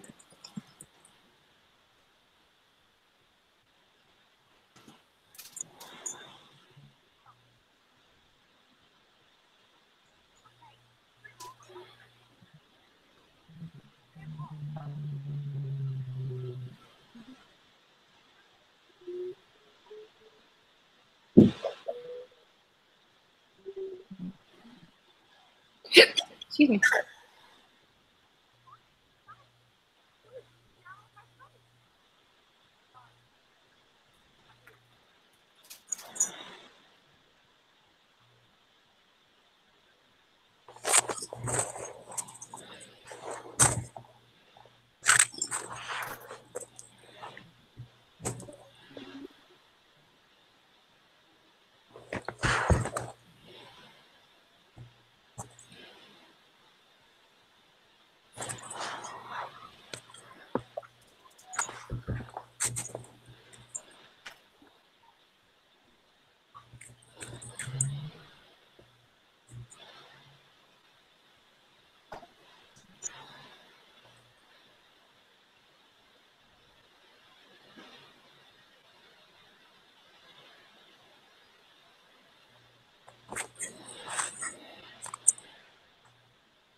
No. No.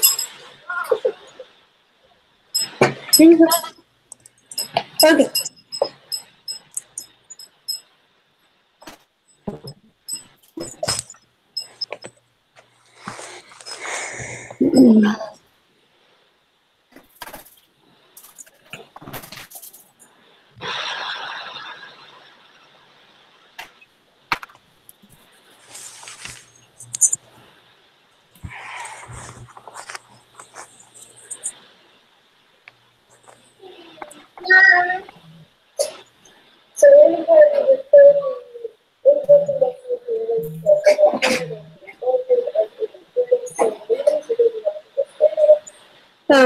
That's my teaching. Yeah, I'm still looking for that demo video. I'm just looking for it on my iPad. Okay. Let me know if you guys need help. Let me know so I can stop it. I found it. Okay. What?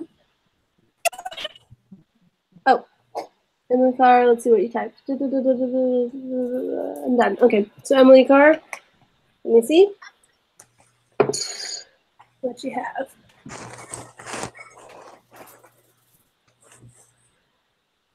All right. Stop there. There. Stay right there. Okay, so you have C6H13 and H2 plus H2L. Good. And then you make C6H13OH. Wait.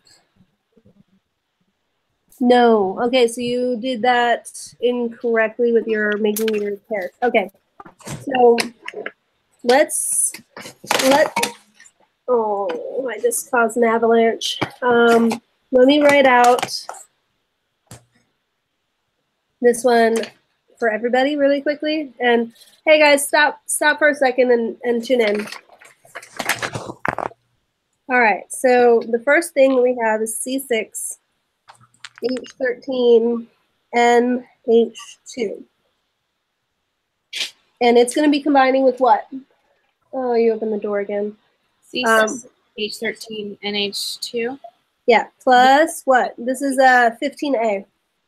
H2O, Good, plus water, which is a liquid. All right, so there's our double arrow. Now look, which one is going to act like my acid and which one's going to act like my base? H2O is gonna act like your. Guys, help me out. Guys, look at the directions. What does it tell you it's giving you? An acid or a base? This H2O is an acid. It said that it's giving you a what? It's giving us a base, so H2O would be the acid. Correct. So this is my acid. This is my base. See? Now look, my acid is going to give up what? One of his H's. It's going to give up one of his hydrogens. Mm-hmm. So what is this going to become? It's going to become HO. Yeah, but rewrite it because we know that HO is written as OH negative. That's what that becomes, OH negative. Now this gains one of the hydrogens. One of the hydrogens from here goes over there. Now, Emily, here's what you did wrong. You took the NH2 and you just split it off. And you put the OH here and you put the NH2 away. That's not what happens. This is staying as one thing. It's just gaining a hydrogen from the acid. That's how these guys work. You okay, Bubba? I'm sorry, you have to type it really because so look, this one is the acid. It's going to give away hydrogen. That hydrogen comes over here. Now look, is there any convenient place for the hydrogen to land? Is this for Emily Carr or for all of us? Everybody. No, so we have to put it HC6. Okay, you could do that, but yes, look, NH2 can become NH3. Oh, that's what you were talking about. That's what I was telling you. So we're going to write C6H13 NH3. And what's its charge? Because it gained a hydrogen. Positive. Hey, what? Positive. Now look, I will say this. That's what I mean by the NH3. That's a really convenient place to put it. Okay, I see. NH2 becomes NH3.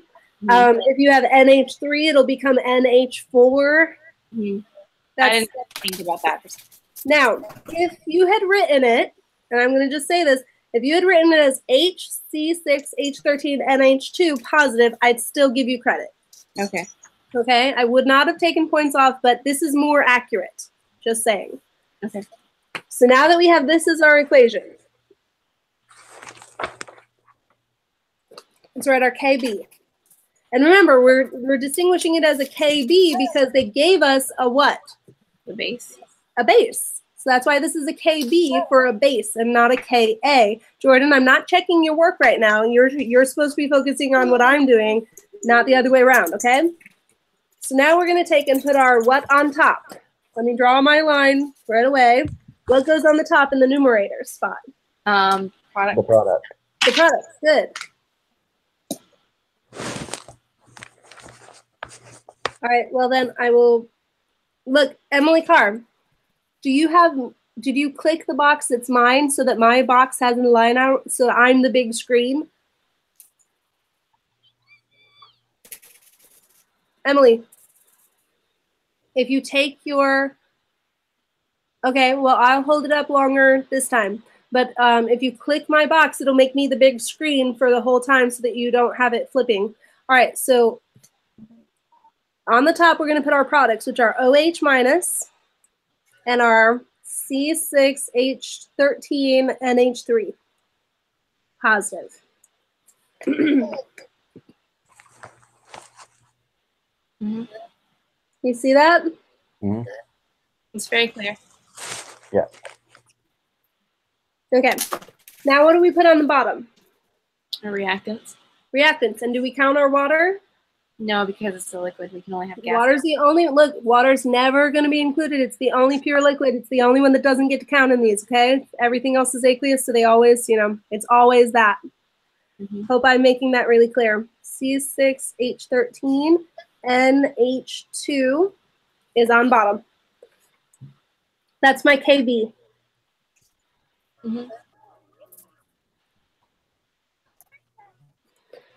Okay, now look. It's the same pattern every time. You're just going to be, for all of these, when they're a base, it's always going to, I mean, it's always the same thing. The water is going to become OH every time. Make sense? OH is a gas, right? It's aqueous. Yes. Otherwise, it wouldn't be able to be included. No, I'm sorry, because before I put down oxygen, that's what I'm thinking of. Got it. Yeah. Just. All right. Look, I think I'm just going to check the rest of 15 when we get together. Does this part make sense? It's just a little hard to hold up the things to the camera. That's just, it's very hard to see and to focus on them. So what I'm going to do is just check those on Wednesday. I'm going to give you some practice problems as well. But first, I'd like to show you guys this video. So these are a couple of the videos that my kids took. And I don't know which ones are the better ones. Let me just pick one randomly and see if this is a good video.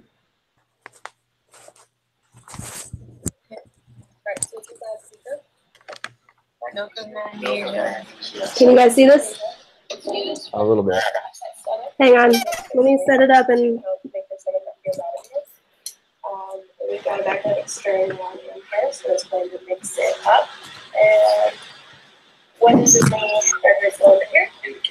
Alright, so universal pH indicator. Its job is to do what? Joel, get out of the closet, dude. So then you change the pH from basic all the way to acidic. So you're going to be responsible for that side, and then you're responsible for this side. Yes, for the universal indicator. Is that not able to be seen? Is the colors bad? It's I good. can see it. You can see the color? So, look at your chart. Barely. But yeah. Oh, you know what? Hang on. That's not good at all. Hang on. Pause. All right, let me see about this. Here's what I'm going to try to do. I am going to instead send this to myself, and I'm going to try to share screen with you guys. Let's see if that'll help. So let me send this to me via email. Actually, I'm not going to do email. I'm going to do message. Message.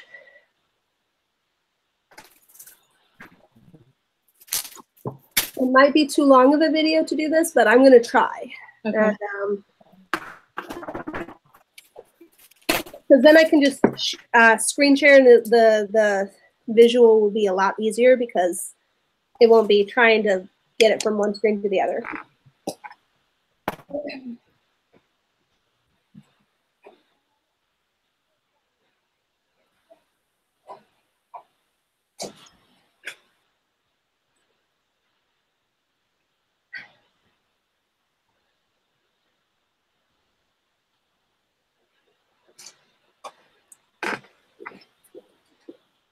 While I'm doing this, you guys can start on continuing working on problem 15. And I'm going to look for the other homework that I'm going to give you guys, and I'll write that in so you guys can copy those numbers down.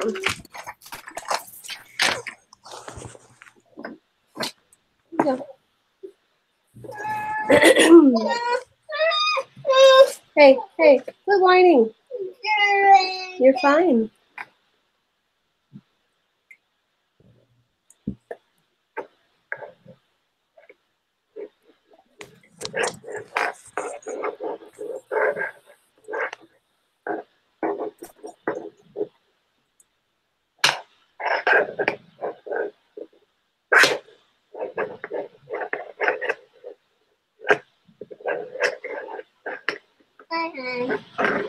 Oh, yeah.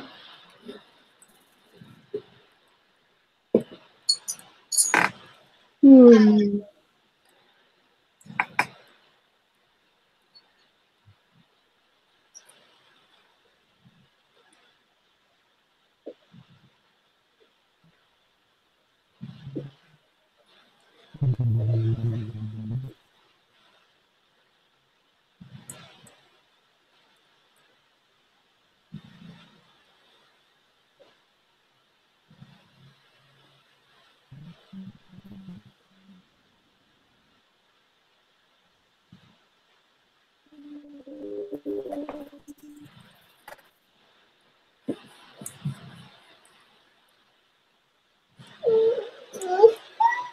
Hey, baby. You're okay.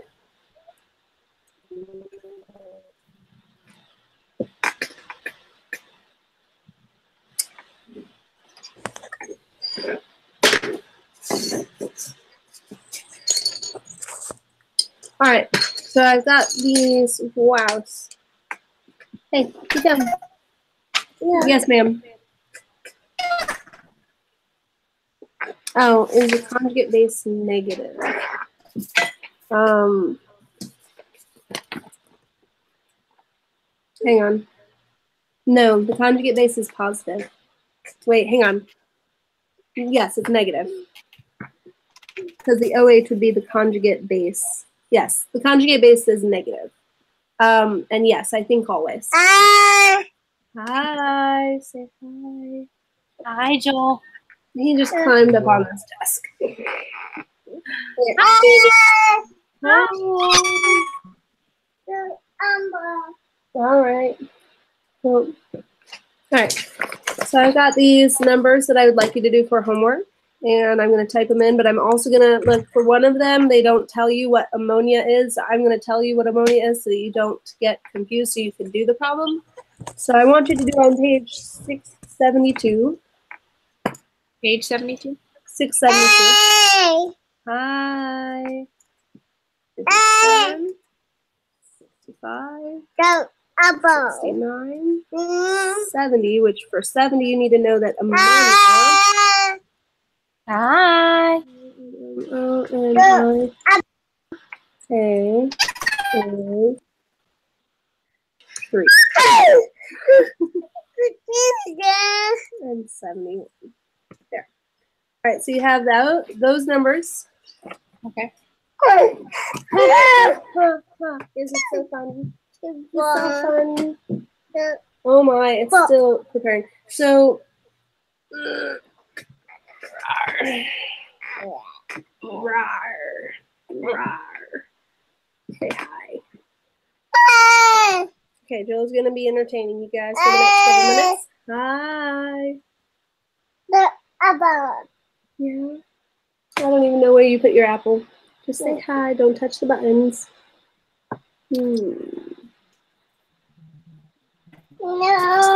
No, what?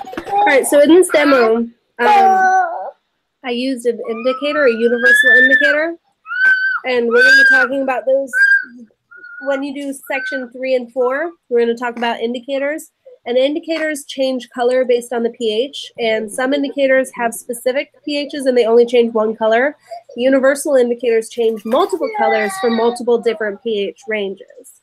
So that is going to help us, you know, we're going to see the color change with the reaction. It's pretty cool. It goes from like purples and pinks and oranges and greens and blues, and so it's going to have a whole range of colors. And that's why I like this a lot. And I wanted to show you guys, but I don't, you know, the materials that we need, I don't have. So I just figured I'd show you the video that I took of them doing this demo, and it would be, it's just good. Look, it's still preparing to send it via text message to me. It's like at 25%. So, you know. We got a while. Sorry, guys. Do you guys have any questions for me while we're waiting? No.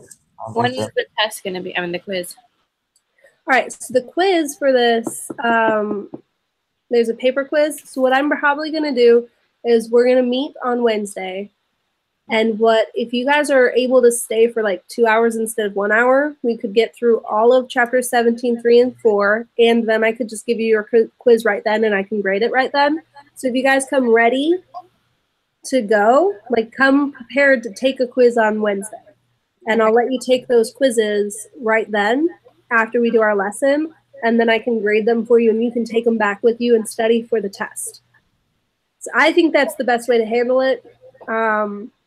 I also need you guys to bring with you on Wednesday, bring all of the paper copies of your quizzes, like quiz over 16.1, 16.2, or whatever.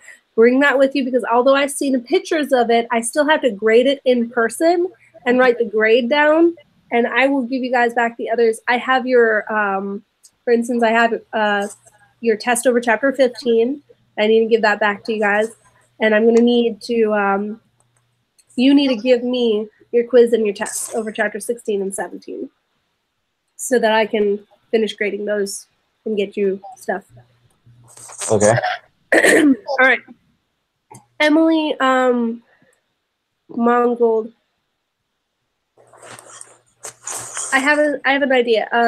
Jordan, I have an idea too, because Emily Mongold needed to have questions answered as well. And I'm thinking, instead of doing this twice, what I could do for both of you, since I have to deliver the quiz to her or the test to her, what I could do is I'll get her address and I'll try to drive over there after we're done with this.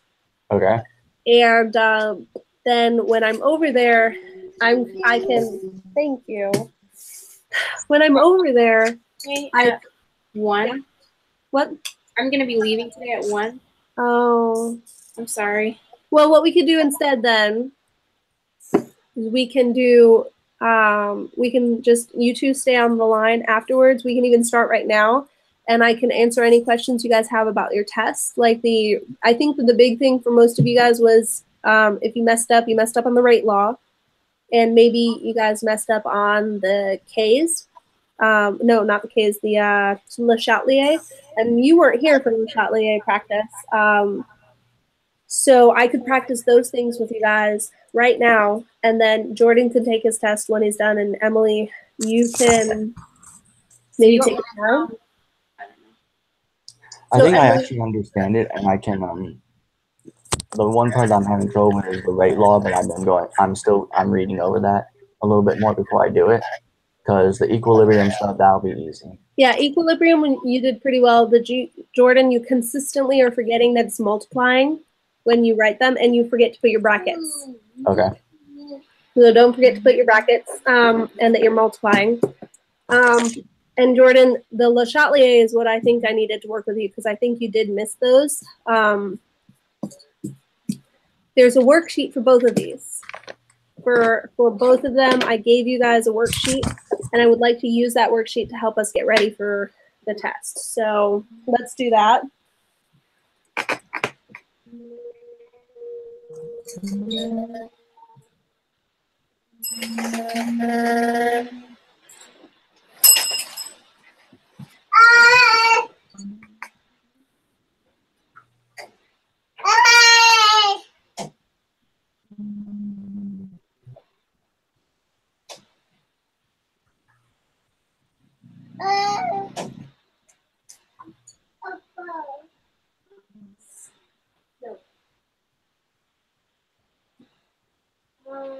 How do you lock a door that doesn't lock?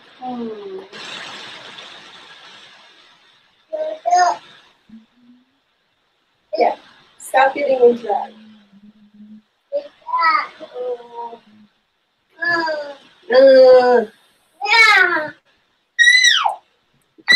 I'm trying to think of what?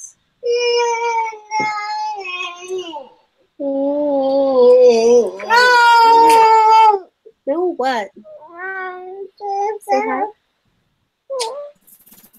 Sweet boy. I think someone's ready for their nap. Soon. Huh? When's his nap? He normally takes a nap at 12:30. Oh, blah, blah, blah. How about this? Sit here for a second.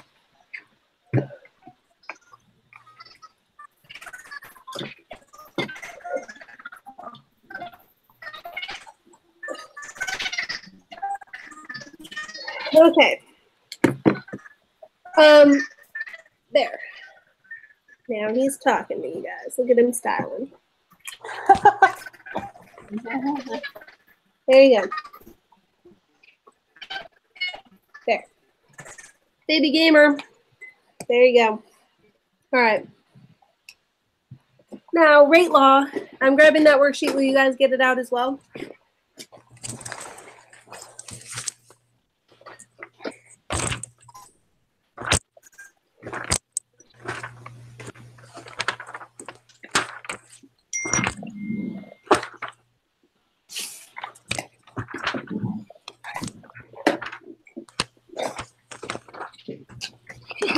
Yeah. Rita. Thank you. Rita. Oh, thank you.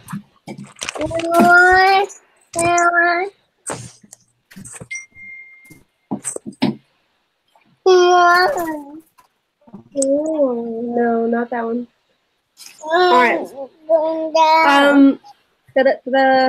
So Emily Carr. The only thing that you're gonna need is to watch the video. And what I'm gonna do, so you don't have to stay on the line, is I'll also post this to Edmodo. Okay. So you can go ahead and. So you can go ahead and log off, Emily, and I will see you later on Wednesday. Have a great time. Hey. Stop. Calm down. Calm down. Come here. Hey. All right. So, you guys have this worksheet? Have you practiced it? Okay, let's start with the first one then. And I'm going to just go through and see how you did. I don't have that worksheet.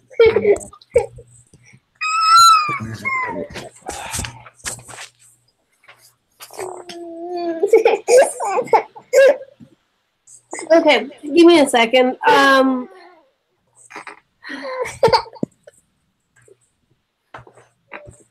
I think I need to go and try to get him to go to sleep. Would you guys, how about this? Emily, you're going to babysit at 1. No, I'm just leaving. I gotta go with my sister over here. You doing what? I'm sorry. We're gonna go someplace. Joanna's salon, pick up Joanna. Okay. And then we have family photos tomorrow. Okay.